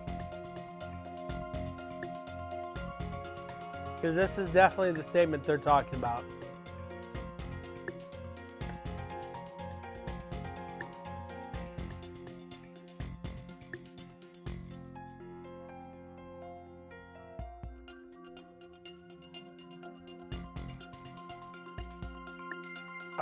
The mask isn't actually going to help us in this one.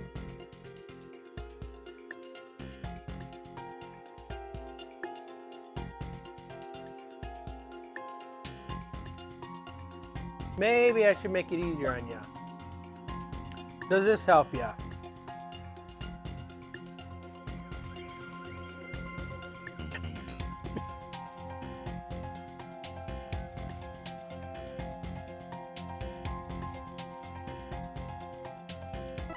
This would be a glossy. Objection! You said the amazing Ninetales cape was red? Are you sure about that? Yes, well, I do believe it was a red cape I saw, but... Mayor Tenma, does this cape look red to you? Oh, that certainly does not look red. Not even scarlet or crimson either. Nevertheless, upon my liberation, something red did fill my as yet haze field of view. And I thought to myself, ah, the amazing Ninetales is arrayed in her cape of red. So you mistook that red something for his cape, huh? Apparently so. Remember it now brings a great sadness upon me. So the red something probably wasn't a cape after all.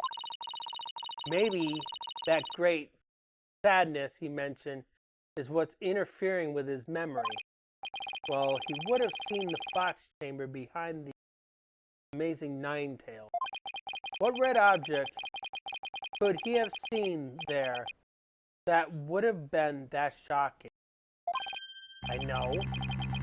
Could it have been? Mr. Mayor, was the red thing you saw this?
I don't think it would be the statue, because that would be a little hard to see on the haze. Although, I'm thinking crime scene photo. Take that! Something red that could produce a deep sadness. Could it be Mr. Tenma that what you saw was the alderman's blood? Blood? Why, yes, it was blood. Arrgh! Oh! Ah! It's all coming back to me now. It was a red cape. Wasn't a red cape that I saw. It was lying behind the amazing Ninetales, the alderman's bloody body. Hey!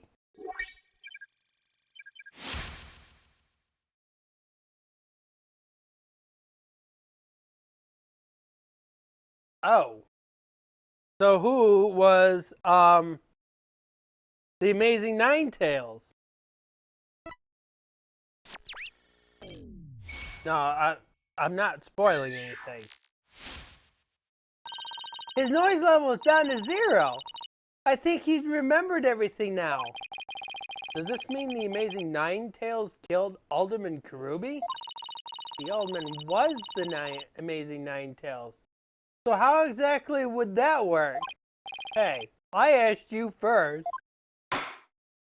Well, Mr. Justice, you sure know how to make a complicated matter even more complicated. True, but at the time of the crime, our client was in the Forbidden Chamber. Moreover... Silence! Boy, don't you think this strange? The little scamp has already confirmed her father to be in the Fox Chamber.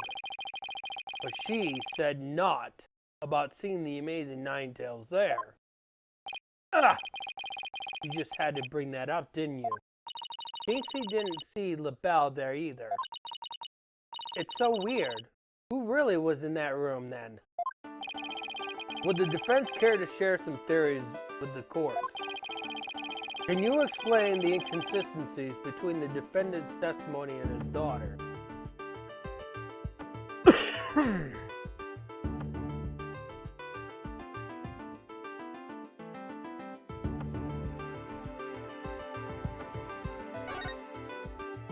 Yeah, of course I can explain it. Because if I don't, we're in serious trouble. No, not with more of your bluff fairy tales, I trust. Fair warning, Justice Dono, I shall have your head if you fail to explain this. What about a good old-fashioned penalty? Well, now that we know that much, the mask does have a new meaning.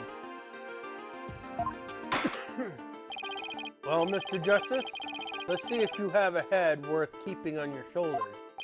First of all, Mr. LaBelle was definitely in the Fox chamber while it was locked. We also know that Mayor Tenma was in the Forbidden Chamber, based on his testimony. These two facts are crucial to my explanation. So let us consider the following question. If the facts point to Florent LaBelle and the victim being there at the scene, why did Jinxie Tenma see the victim and her father, Mayor Tenma? A very good question indeed. I suppose you have an answer for us? Sadly, you would be surprised. You would supposing wrong. You think he could have mistaken LaBelle for the mayor? Well, if she did, then the question is, why did she do that? Well, how about the explanation, Justice? I believe the time for your questions is over. The defense asserts that Florent LaBelle was at the scene of the crime. However, Jinxie Tenma has testified that she saw her father collapse there. If she has, in fact, misremembered the events, what could have made her do so?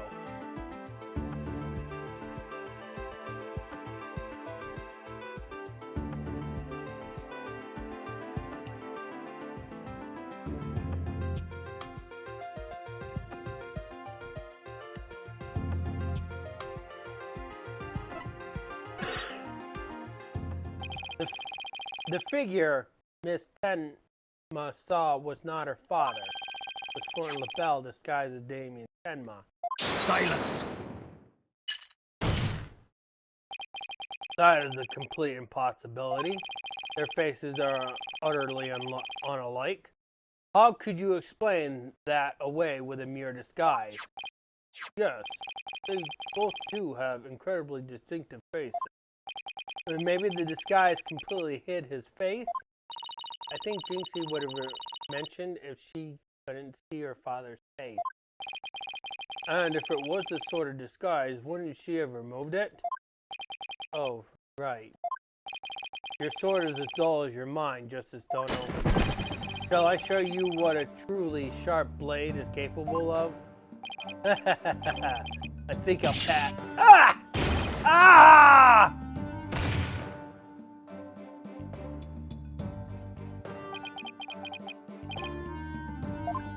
Are you okay, Apollo? I'm not fine, am I? Well, now that we have the little fairy tale out of the way, your boldness, the verdict, if you will. Mr. Justice, I believe it's time for a verdict. You have no further arguments. What's even left for me to do? Apollo, remember what Mr. Wright always says. When you're stuck in a tight spot, turn the case upside down. He does say that, doesn't he? But I don't quite see how it applies here. Still, never hurts to give it a try, I guess. Let's see. Rather than Jinxie didn't remove the disguise, maybe she couldn't remove it. And rather than she didn't tell anyone about the disguise, maybe it was she couldn't talk about it. A wrestler's mask is more precious than his own life. He'd never unmask himself in front of others. But there are matches where wrestlers battle for the right to remove each other's masks. have your mask torn off is the worst humiliation a wrestler could suffer. That's why their masks are more important to them than life itself. And what about the fact that it was the amazing Ninetales who opened the door? A mask that can't be removed in front of others. Can these facts turn things around?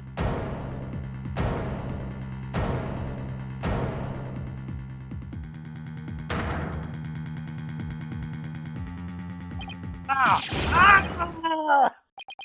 We got it all backwards. Paulo? I think we might have made a huge mistake. Your baldness. I see no need to further indulge them in their silly little farce. The defense has no proof. They never did, and they never will. And it seems I must announce my verdict. Objection! I do have proof. Do you now? Alright, but this better be good, Mr. Justice. We can solve the remaining riddles by turning all of our assumptions upside down. Why Jinxie Tenma mistook Mr. LaBelle for her father. Why she couldn't remove the costume or tell anyone about it in the first place. These riddles are inextricably linked to Mayor Tenma's secret identity. A shocking secret identity that will turn the entire premise of this case upside down. This piece of evidence clearly reveals Mayor Tenma's secret identity.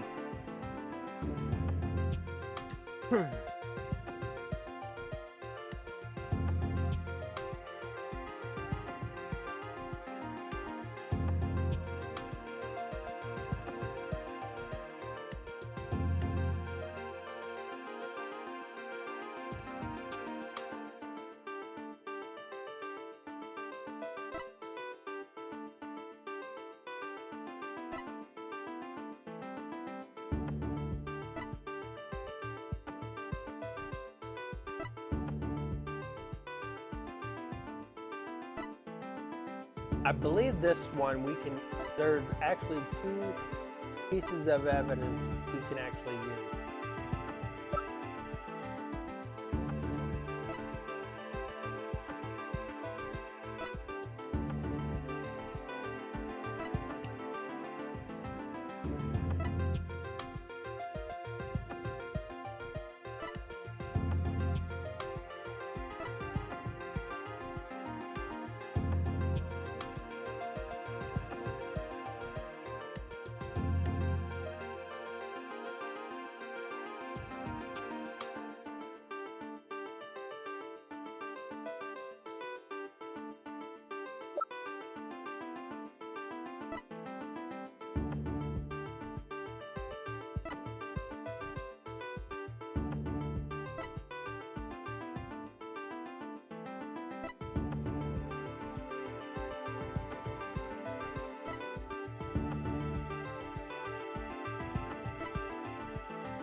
No, that's not going to help us. That is Florent LaBelle's product. We're looking for Mayor Tenma's secret identity.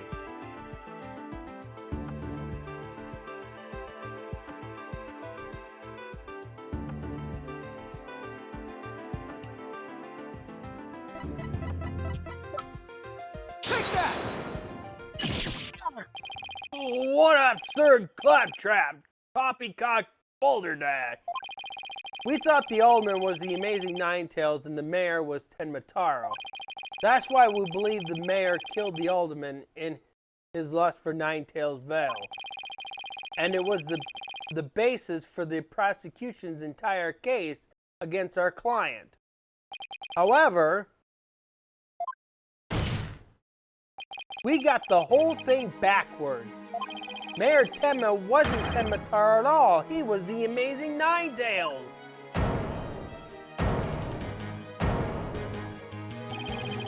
What's this?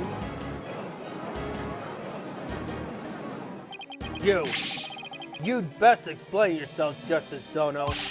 And from where you derive such a far-fetched conclusion. Jinxie, no doubt, knew the true identity of the amazing Ninetales. But she couldn't tell anyone no matter what.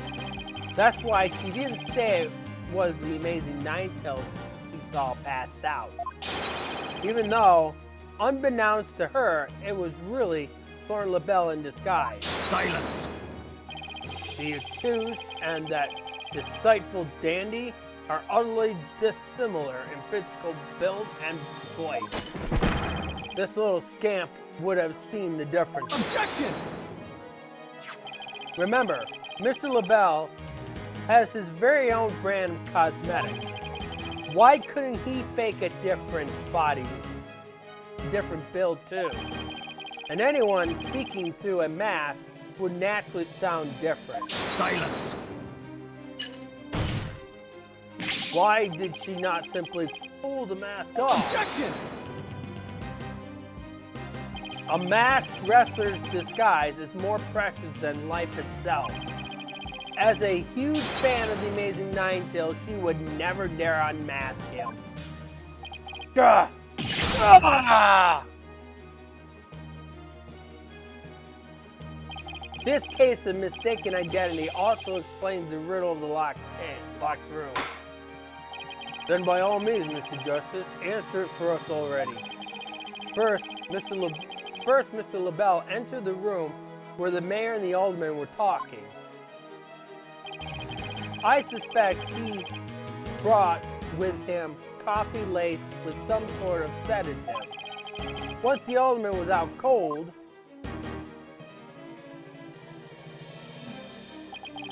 that's when Mr. LaBelle killed him. Next, he took the mayor, who had also drugged, into the forbidden chamber. Then he returned to the fox chamber, slipped into some of the mayor's spare clothes, and completed the disguise by donning the amazing Ninetales mask. With his entire charade in place, Mr. LaBelle then let out a scream. The scream that led Jinxie Tenma to the scene. So then, the person who said, "I killed Alderman Kirby" was... Yep, that was Thorn LaBelle in disguise. The mayor never actually confessed. Silence! This is no more than guesswork and speculation. No, stop you jabbering. Objection! No, you twisted samurai. This time you stop your jabbering and let me finish making my case. Ugh.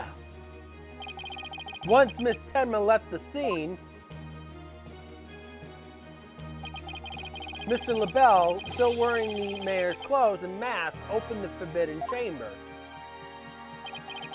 so he could drag the mayor back out into the fox chamber. Oh, so the amazing Ninetales the mayor saw was... Right, it was LaBelle opening the forbidden chamber. The second time Mr. LaBelle opened the door to the forbidden chamber, he happened to catch the thieving Mr. Phillips by surprise. Startled, Mr. Phillips, in his Tenmataro disguise, ran as fast as he could away from the room. As he did, he left behind him a trail of feathers and trash, and gave Miss Tenma the scare of her life in the hallway.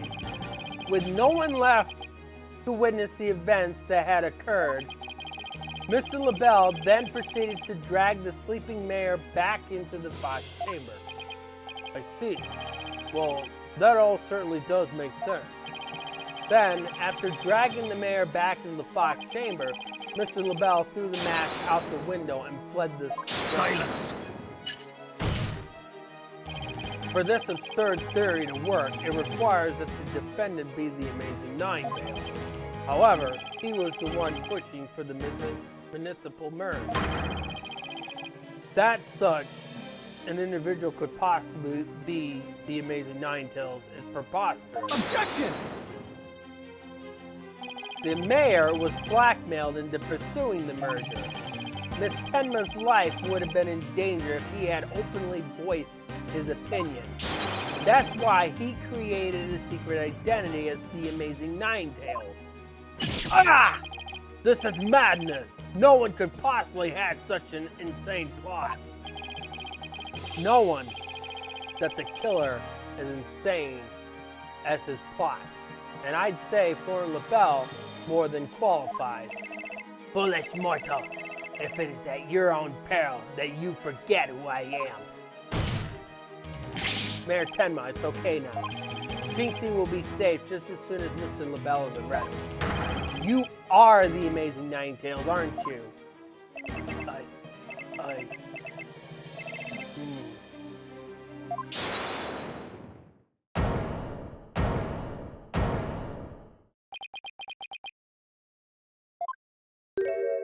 Oh. You have quite the active imagination. He's blonde now. I didn't realize he changed his hair. I thought he was green throughout the entire trial. Mayor Tenma is not the Amazing Nine-Tails. Objection! What do you mean? Well, has the mayor admitted to it yet? But that's just... And even if he did admit to such nonsense, I will reveal the truth behind Temataro right here and now. What? Why, you would dare reveal the secrets? Ah ha ha ha! My good friend, the alderman, told me all about it. But it wouldn't be good to expose the truth. What would the superstitions now, would it? The truth behind Temataro. What's he talking about? So go ahead, say it. Say, I am the Amazing Nine-Tails. I dare you. Grr. Objection! Wait. Will someone please explain what's going on here? Mayor Tenma will do anything to keep the truth behind Temataro's secret. A dark, terrible truth that has been kept secret by the village superstitions. And if the mayor admits to being the Amazing Nine-Tails, you'll expose the truth? Right. I won't have him walking free because of some nonsense you made up. So what now, Justice Dono? Without the mayor's admission, your theory is as useless as you are in battle. I'll show you who's useless. Apollo, don't you dare give up now. No, I know. Your Honor, I believe Mr. LaBelle's statement warrants a thorough cross-examination. After all, the true identity of the Amazing Nine-Tails is the cornerstone of this case. You do have a point here. Please answer this court, Mr. LaBelle. Is the defendant the Amazing Nine-Tails or not?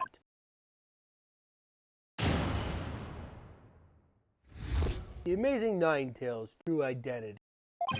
The Amazing Nine-Tails' true identity is not Mayor Tenma. The mayor would never admit to such utter nonsense. But if he did admit to such nonsense, I will expose the truth behind Temataro right here and now. And that will bring ruin upon Ninetales Vale, just as the superstition says. Talk about out of the pot into the frying pan. At this rate, the mayor will be found guilty for sure. Honestly speaking, if Mayor Damien Tenmont is not the amazing Ninetales, I'm afraid I don't see how the defense has much of a case here. And let's just leave it at that, shall we? We all know Alderman Groovy was the amazing Ninetales anyways. I mean, that's how Ninetales Vale made a comeback. The Alderman was so popular. There's got to be a hole in that testimony somewhere. But I don't even know where to start. Since we don't have any proof that the mayor is the amazing Ninetales, then we'll just have to get him to admit it himself. But if he admits it, LaBelle's going to expose the secret behind Demetaro. We're so close. I know it. The defense may cross-examine the witness.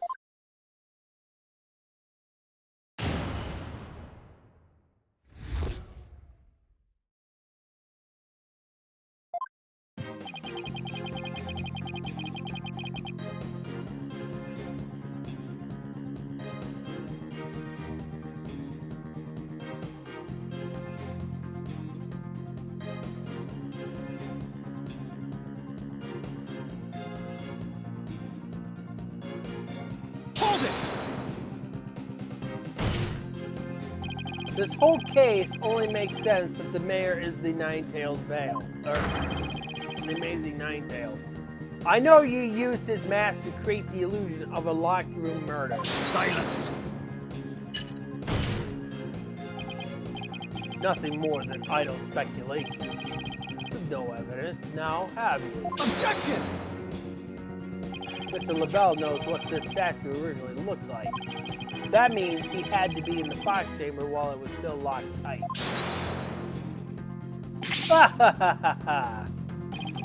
Sorry, but I heard about the statue from Alderman Karubi. If you don't believe me, just ask him. Oh, well what's that? The Alderman's dead. Looks like the joke's on you, my sweaty little friend. Follow! You mind if I wring his neck? Wait in line, cause I'm going first. Temper, temper. Anyway.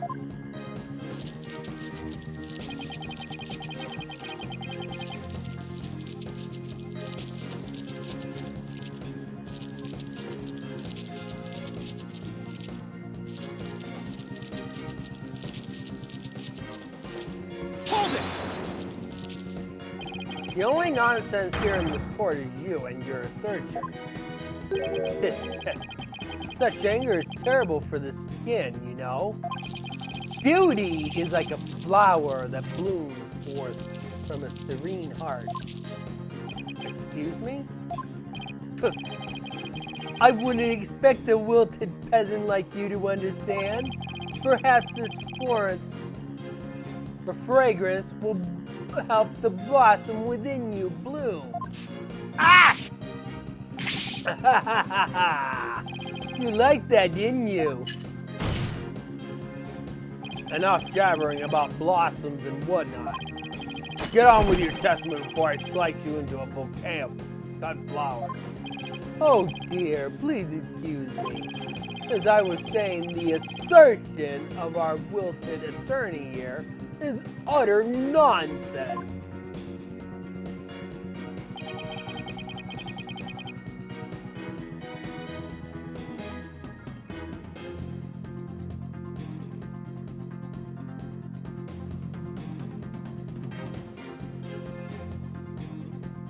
Hold it! You'd be arrested, wouldn't you? Yes, it's true.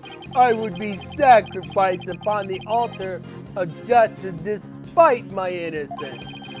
But what a terrible loss that would be for the future of mankind's cosmetic needs. It is a tragedy that must be averted. Defend me if you understand this. Silence. The only terrible loss in this time wasted by your ceaseless yammering. If you would avert the tragedy awaiting you, and that vexing visage of yours, then... Yes, I know. Get on with my testimony. Anyhow, suffice to say, should the mayor admit to the defense's nonsense, I will make good on my threat and...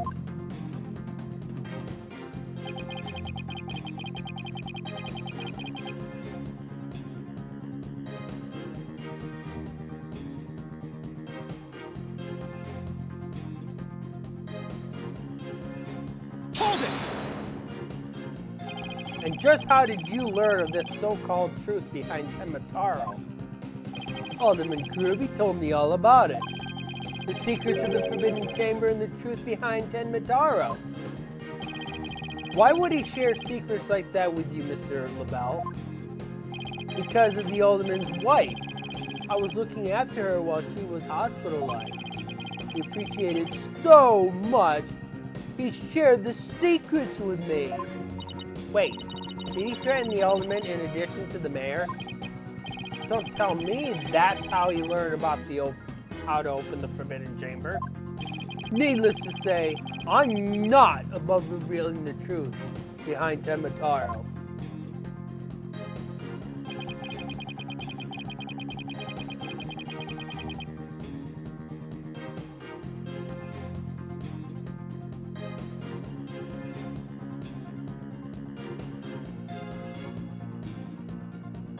Hold it! Do not gaze upon Temataro. Do not tell others if you see him. Isn't that what the village superstitions say? Exactly. Telling others what Temataro looks like would reveal the truth. That's why the superstitions were written down in the first place. And ruin coming to the village if you free him. Is that a warning not to expose the truth? Bingo! And the truth is, Temataro is a great, greed, inspiring fortune. That's what the whole battle over Nine Tails Vale is all about. Temataro is a great fortune? Come to think of it. Only that it's the greatest get-rich-quick chance in the universe. Grandpappy told me about it. Said there's an amazing treasure in there. Could Temataro actually be?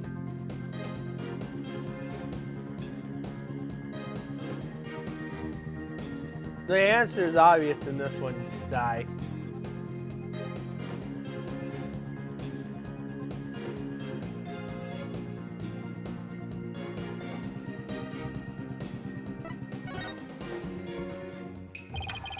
Telling the villagers that Temataro is a terrifying yokai is what has scared them away from the Forbidden Chamber and the treasure within. That's how the treasure has been kept secret all this time. Well. It seems our Ace Attorney here has uncovered the truth that must not be revealed. Mayor Tema looks like he wants to keep the truth hidden as much as I do. Tragedy is doomed to repeat itself as long as Temataro exists. That's why the secret must be protected. As long as Temataro exists, huh?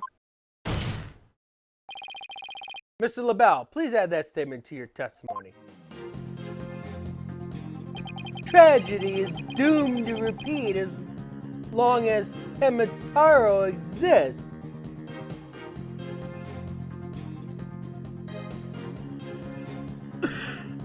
Hold it! So, in other words, tragedy wouldn't occur at all if there were no Temataro. Yes, I suppose so, but that's wishful. This is LaBelle, yes? You don't say. As long as Temataro exists, huh? How is the mayor supposed to admit to his secret identity now? Well, we have to find a way to make him say it, or our entire case unravels. There must be a hole in LaBelle's testimony somewhere. Di knows what statement to pick.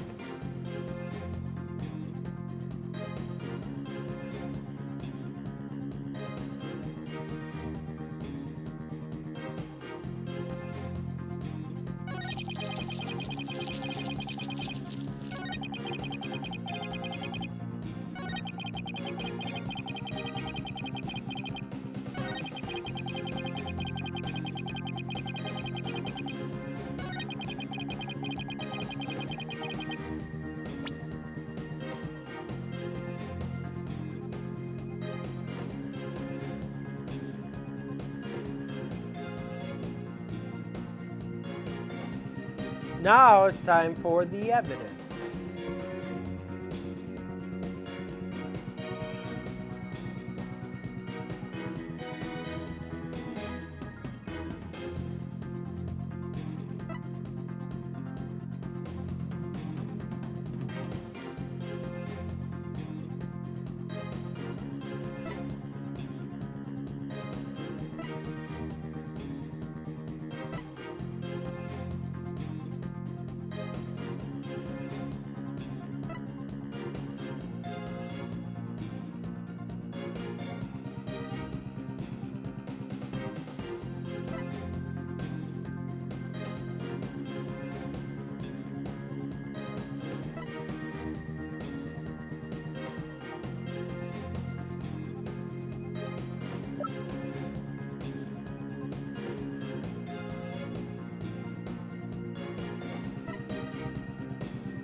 Is that correct?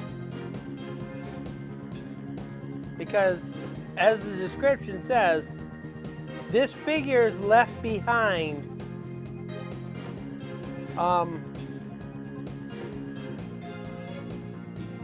by a thief who's already been at the scene.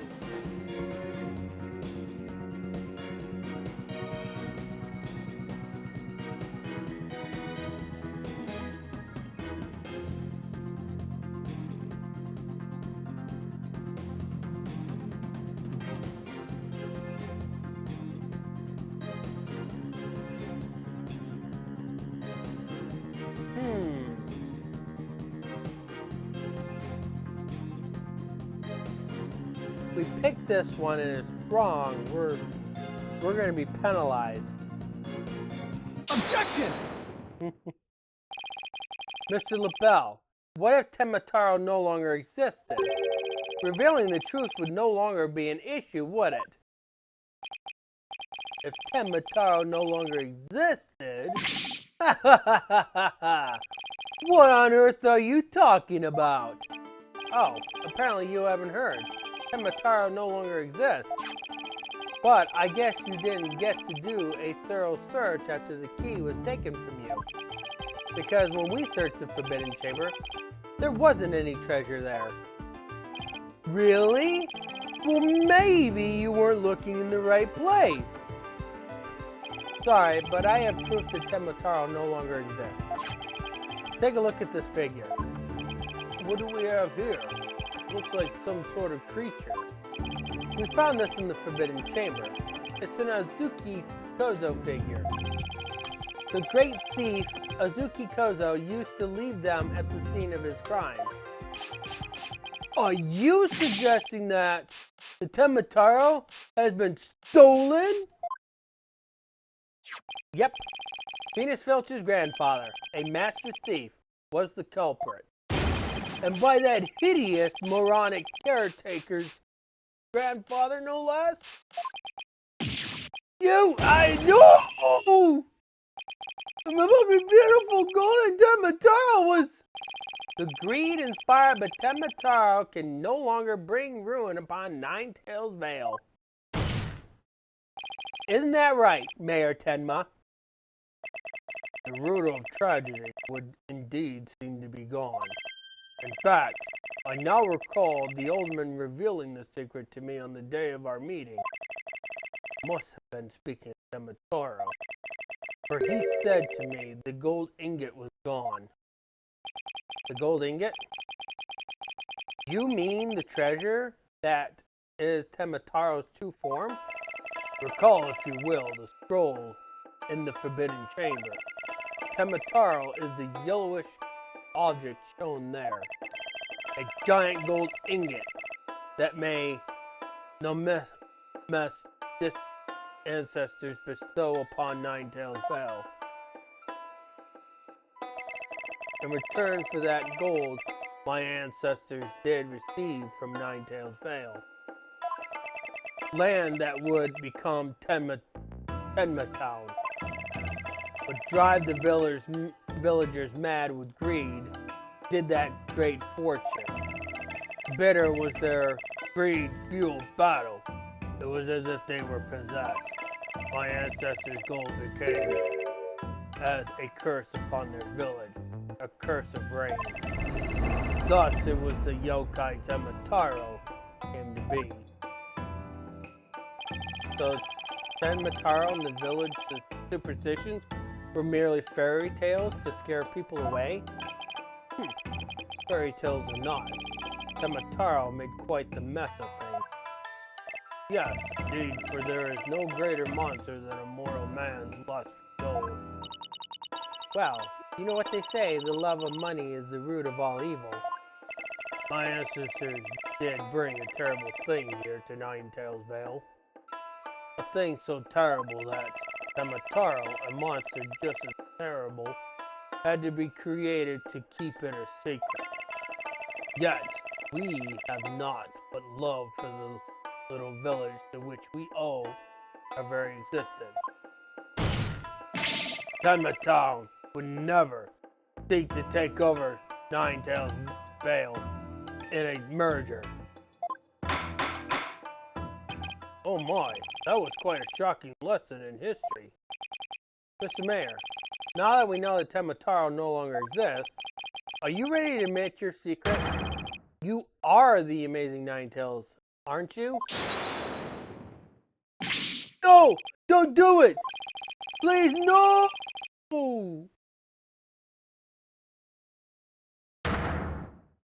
Be gone, you demented demon!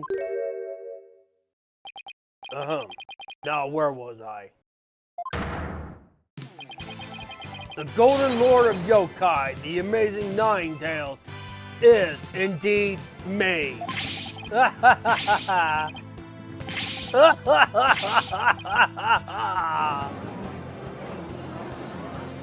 And that means, Jinxie, yes? The man wearing the mayor's clothes, who you saw collapse in the Fox Chamber, was he wearing the amazing Ninetales mask?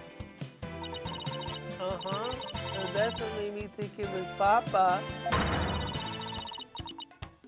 He said he was going to reveal his secret identity to Alderman Kruby that day, So, it really wasn't Papa that he saw there, was it? It was Florent's idea from the start. He advised me to reveal my secret identity to the Alderman. These Goldberg schemes have less elaborate setups than LaBelle's schemes. You may rest easy now, little Juicy. That monstrous deception is thorough. Ha! Ka! Ka! Ka!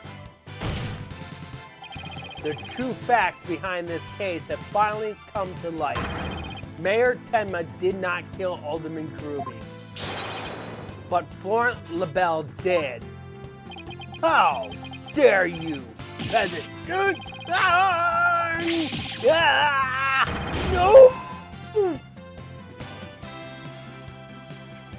Silence. Trial's not over yet.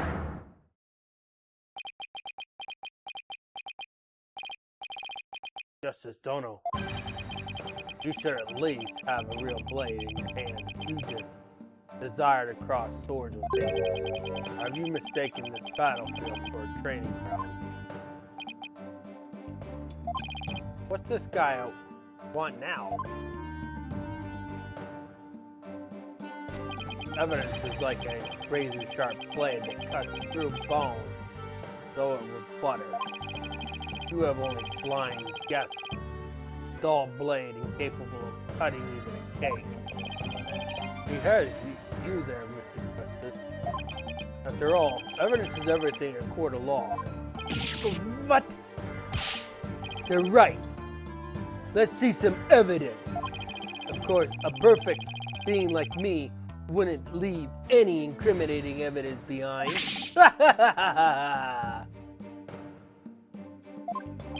This is the final battle. Just as a samurai must live and die by the sword, you will live or die by the evidence you hold. My swift blade of judgment awaits. Now present your conclusive evidence, or don't you have any? Try. Do I have anything conclusive?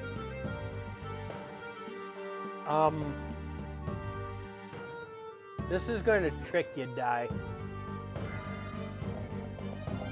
This is definitely going to trick you. Unfortunately, we don't at the moment. And here's why. I can't think of anything. There has to be some kind of evidence I can present. Don't give up now, Apollo. Let's try reviewing the case again. I'm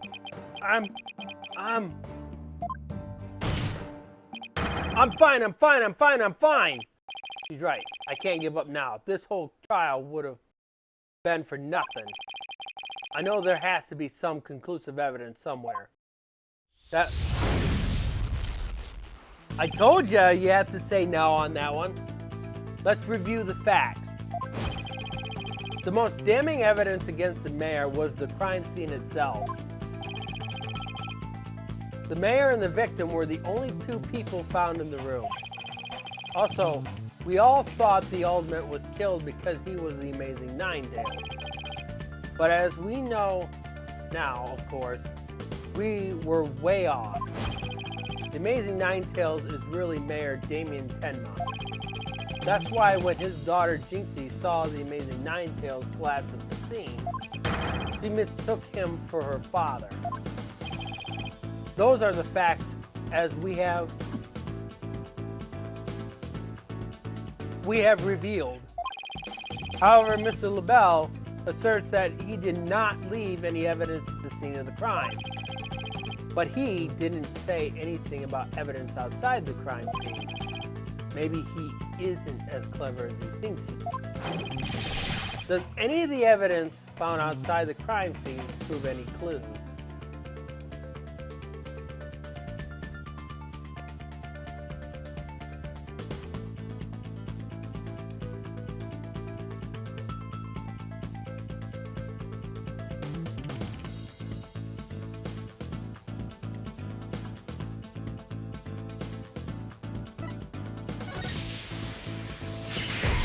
A clue inside the mask? Oh, I know. The Amazing Nine-Tails mask. It was found washed up along the river. What sort of clues does the mask hold?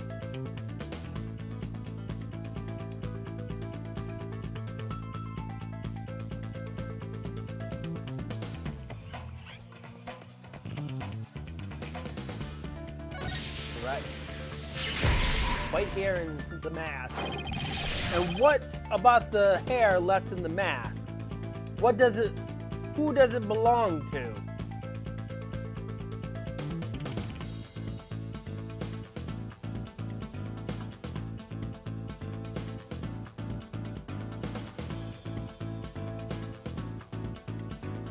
No. It actually belongs to Florent LaBelle. I know, for the long time in this trial, it was assumed to be Rex Ruby's hair, but it's actually Florent LaBelle's. The white hair is LaBelle's. Oh, right. That hair is Florent LaBelle's. You are unable to figure that out because he has dyed his hair. So he's not blonde, he's not blue, and he's not green. Yes. Now that's what I call conclusive evidence.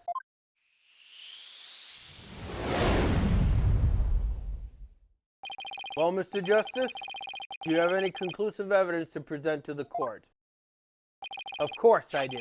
Observe this mask, if you will. A mask? How is that conclusive evidence?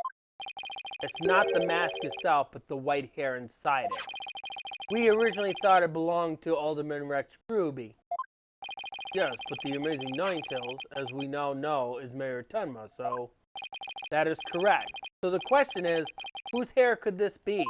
And the answer to that is the last person to have worn it before it was discarded. That would be you, Mr. Florent LaBelle. What are you talking about? I never had hideous white hair like that. Silence. It would appear your cook's disgrace failed to hit its mark. This freakish fop is not the white hair type, because he's busy being one ludicrous, garish color or another. Objection! No, Prosecutor Blackwell, it's you who has made a fatal error. What? Remember where this mask was found. Washed up by the side of the river. With that in mind, this last piece of evidence will solve all the remaining riddles. You should know this one, Di.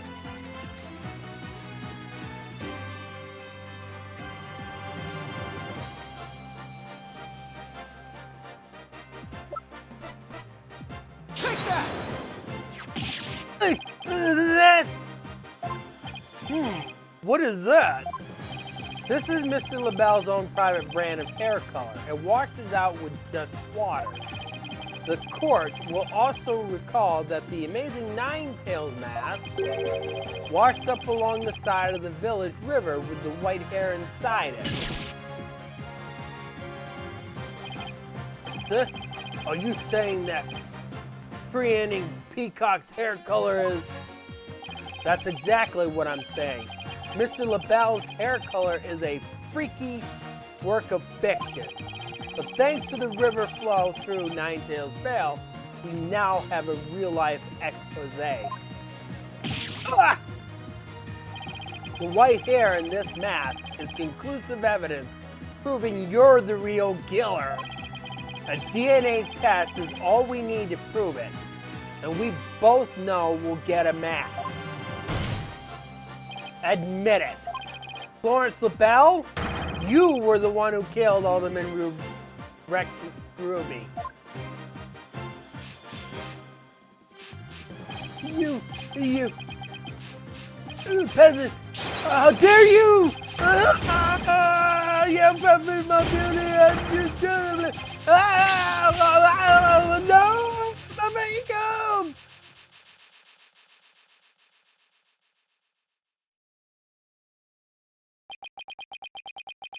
He put on so much perfume, it turned his hair white.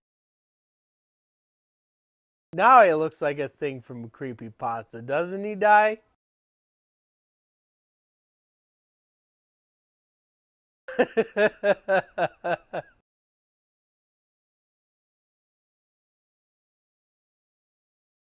Let this mental image burn in your head and scare you at night.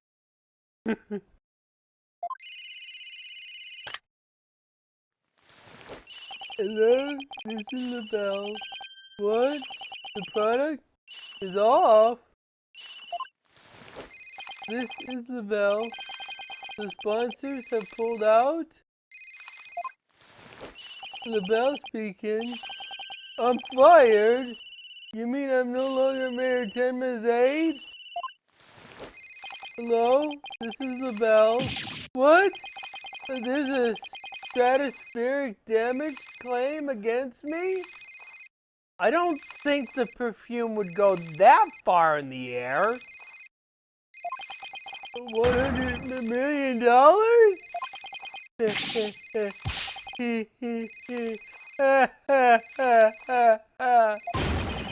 finished! My dog's take a fucking me!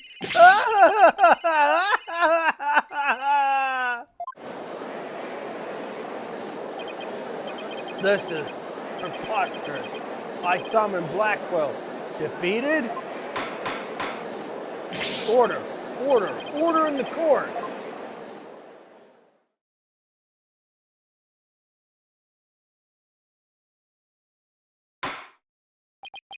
Well, this is quite the unexpected outcome. I must hand it to you, Mr. Justice. You really turned this case on its head, just like the other lawyer, Phoenix Wright. Wait, that was a compliment, right? Prosecutor Blackwell, what have you done with Fleur LaBelle? The defaced man has withered like a flower without water. One of the officers is currently tending to him with a sprinkler. Wouldn't that just wash even more of his makeup off? Allow me to explain the actions of the guilty party in detail. The motive, of course, was to steal the gold ingot known as the Temataro. However, few are allowed into the manor due to its cultural ties to Ninetails Vale. LaBelle set in motion plans to gain access to the manor and the gold within via the merge. But the efforts of the amazing Ninetails saw those plans come to a halt. And thus, LaBelle murdered the alderman and attempted to pin the blame on Mayor Tenma.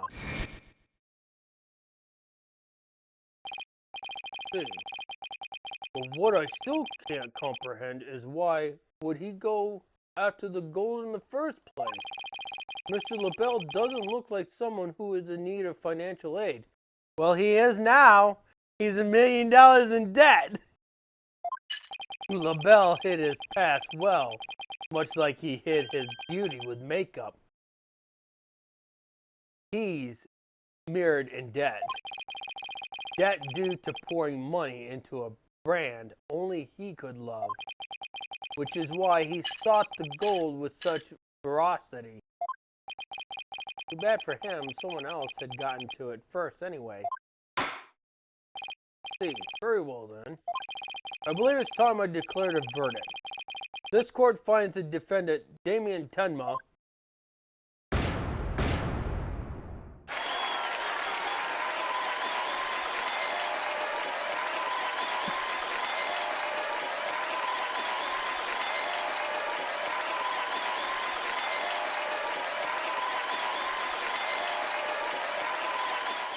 court is adjourned.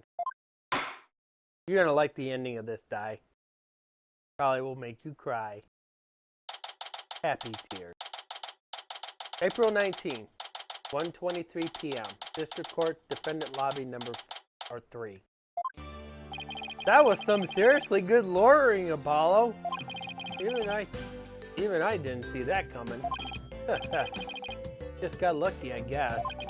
You banished Tenmatar from Ninetails Vale like you were some kind of exorcist. There's still one thing I don't understand. How come Mr. LaBelle didn't kill Mayor Tenma too? He could have set it up so that the mayor murdered the alderman, then died from a counterattack. That would have removed at least one possible fly from the ointment. I was wondering about that too. But I have a hunch LaBelle was biding his time. He was planning on exposing the amazing Ninetail's true identity himself. Huh? But why? Because the mayor was the amazing Ninetales Vale. Or, the amazing Ninetales. Had LaBelle succeeded in framing Mayor Tenma for the alderman's murder, the wrestler's popularity would have plummeted once his identity was revealed. Oh, I get it. The amazing Ninetales was just killed. He'd die a hero, but if he was proven a villain, fans would have abandoned him, making the merger that much easier. Right. And when the merger was completed and everything cooled down, he'd be able to search the Forbidden Chamber at his leisure. What an insanely insistent plot. Ka! A most excellent job clearing my name. A feat worthy of the Demon Lord's approval. Why are you acting like Temataro again? Let this be of no concern to you. How could it not concern me? Temataro, be gone! Gah! Mr. Jinxie, seems like ages since I laid eyes on you. Papa, you're finally back! Yes, it would seem Temataro's no match for you. Ha ha ha. I'm not scared of that silly yokai anymore. Your father's a free man now, Jinxie. Isn't that great? Thank you for all you've done. Seeing you guys in action, it made me feel like I don't have to be afraid anymore. Wait, is Jinxie actually smiling? This is all thanks to you two. Too bad the amazing Ninetales will have to retire. How come? Once everyone hears that I'm the amazing Ninetales, my fan base will nosedive. After all, I'm not the most popular people. Another reason for my superior energy. I don't see how I could possibly. I think you misjudged yourself. Take a look outside!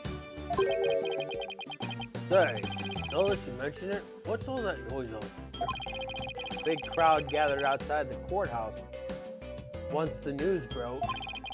Seems they want to get a glimpse of Mayor Damon Tenma, the man behind the mask, and to root for your return to the wrestling ring.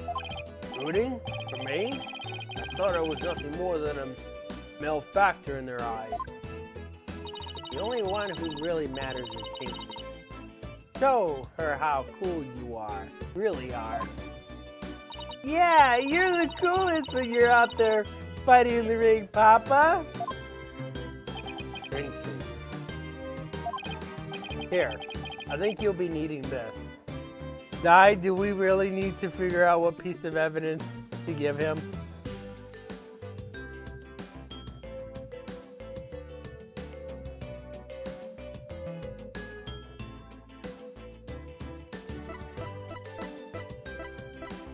Take that!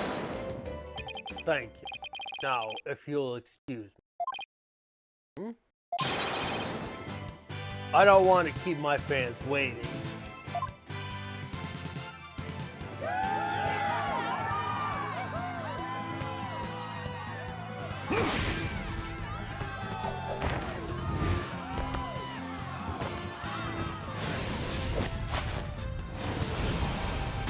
Ninetales Vale forever!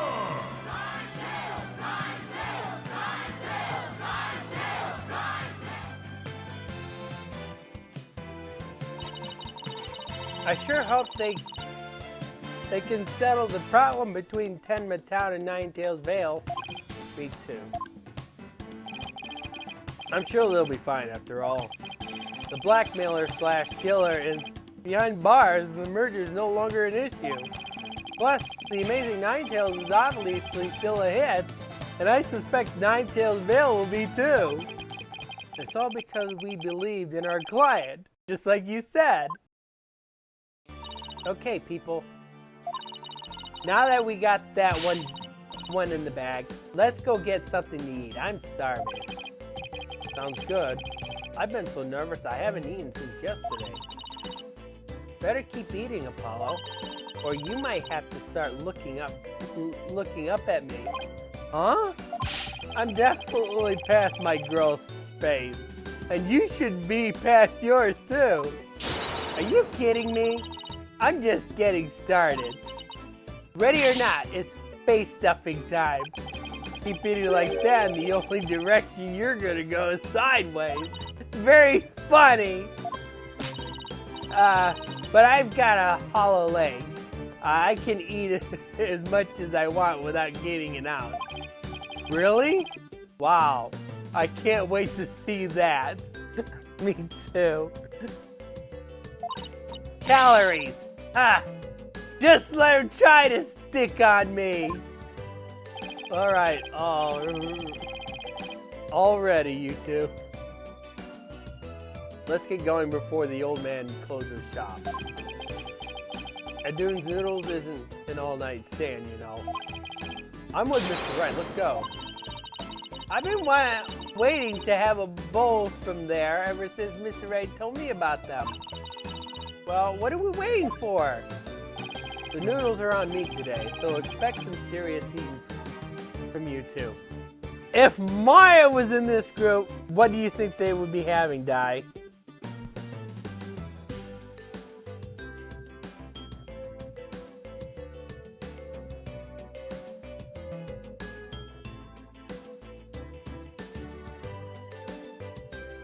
Right. Maya would be going after burgers.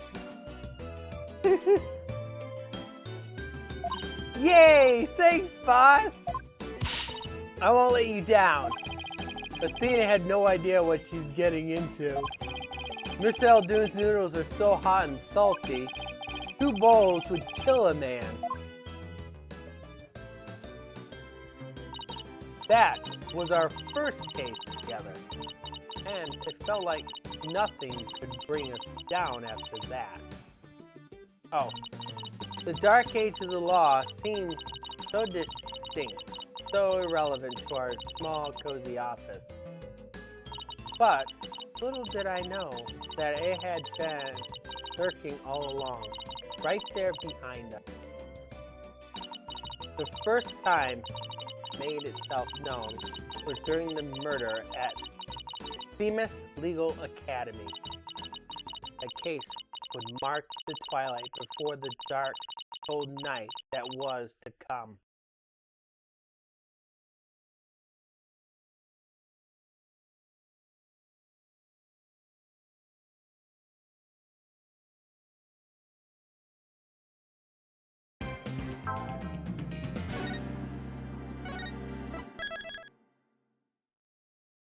Alrighty then. Di, what do you think?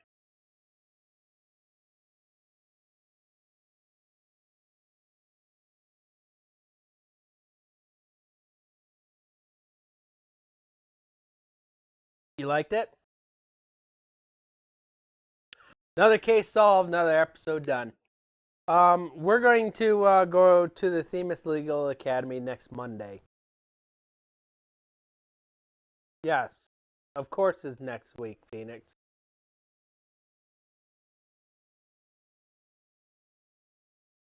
I don't think it was just the yokai. I think she liked it more for the story aspect.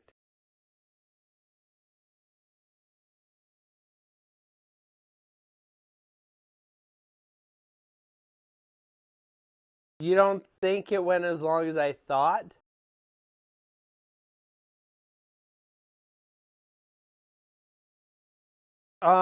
This went 4 weeks.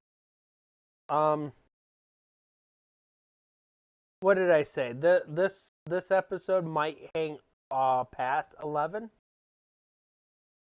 Because we're already at 11:30 my time.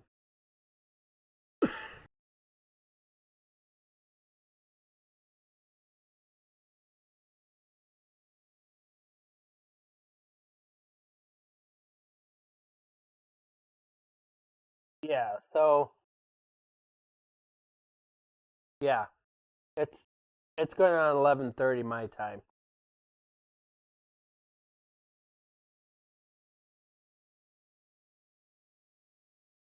All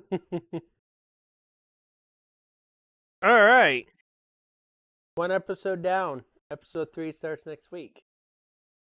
You were thinking your time, huh? Nope. Yep. All right.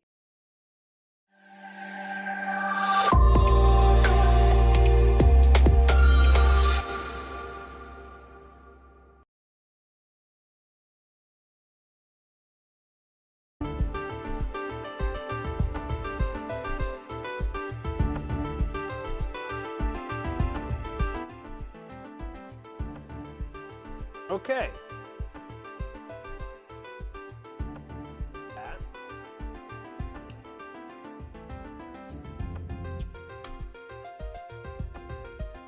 There's going to be a slight lag in the stream, so warn you now.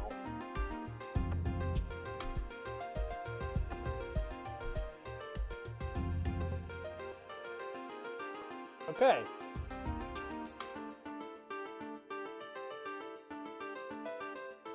The fairy brain does things. So you got a chance to see a new mechanic in the Ace Attorney series. Fans call it root thought, but Capcom calls it something different. So it's been commonly known as root thought by the community. But that's basically what that thing that you saw.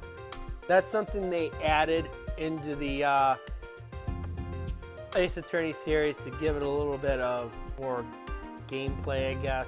Just to change it up a little bit. So it's not the same repeated stuff as it was in the older ones. Which, I guess it's okay.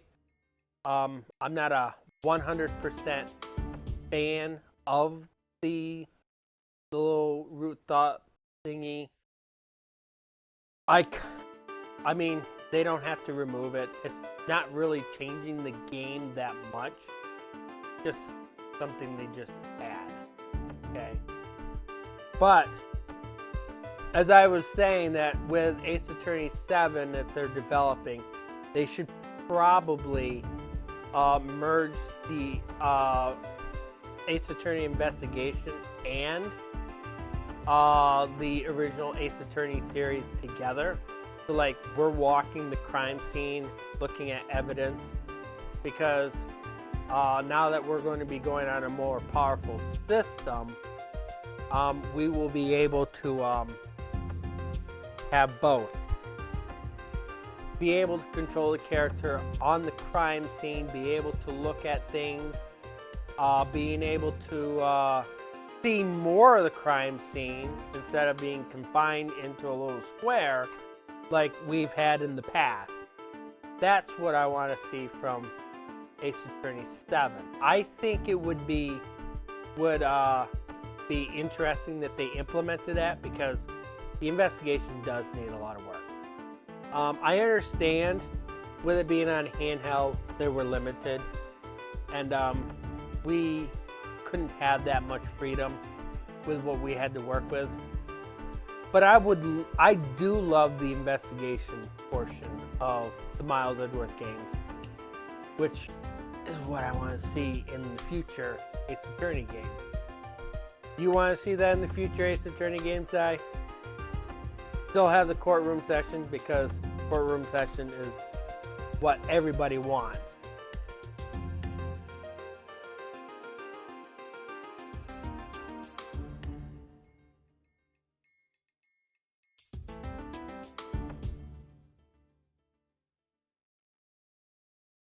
Not sure.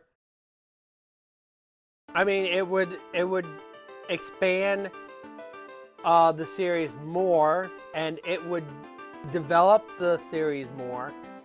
It's not going to be a Pokemon thing where basically every game is basically telling the same story with different characters.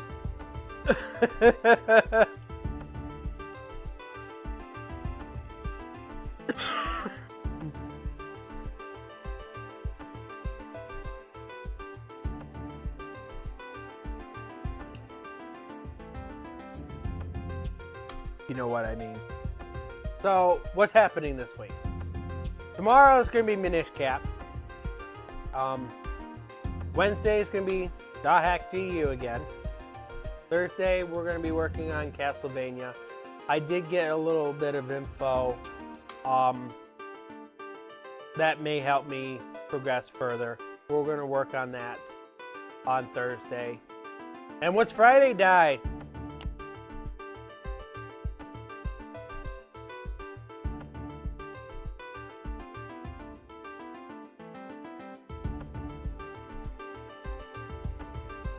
Right, The Sims. Then Andy will take over on the weekend with the same Tears of the Kingdom and Resident Evil 4. Alright, and we will have a Discord stream afterwards for RPG Maker. So if you guys want to see development on that one, if you guys are lurking and are in the Discord server, you guys are welcome to see development. Alright, and that's going to be it for me for tonight. You guys all have a wonderful night. Take care.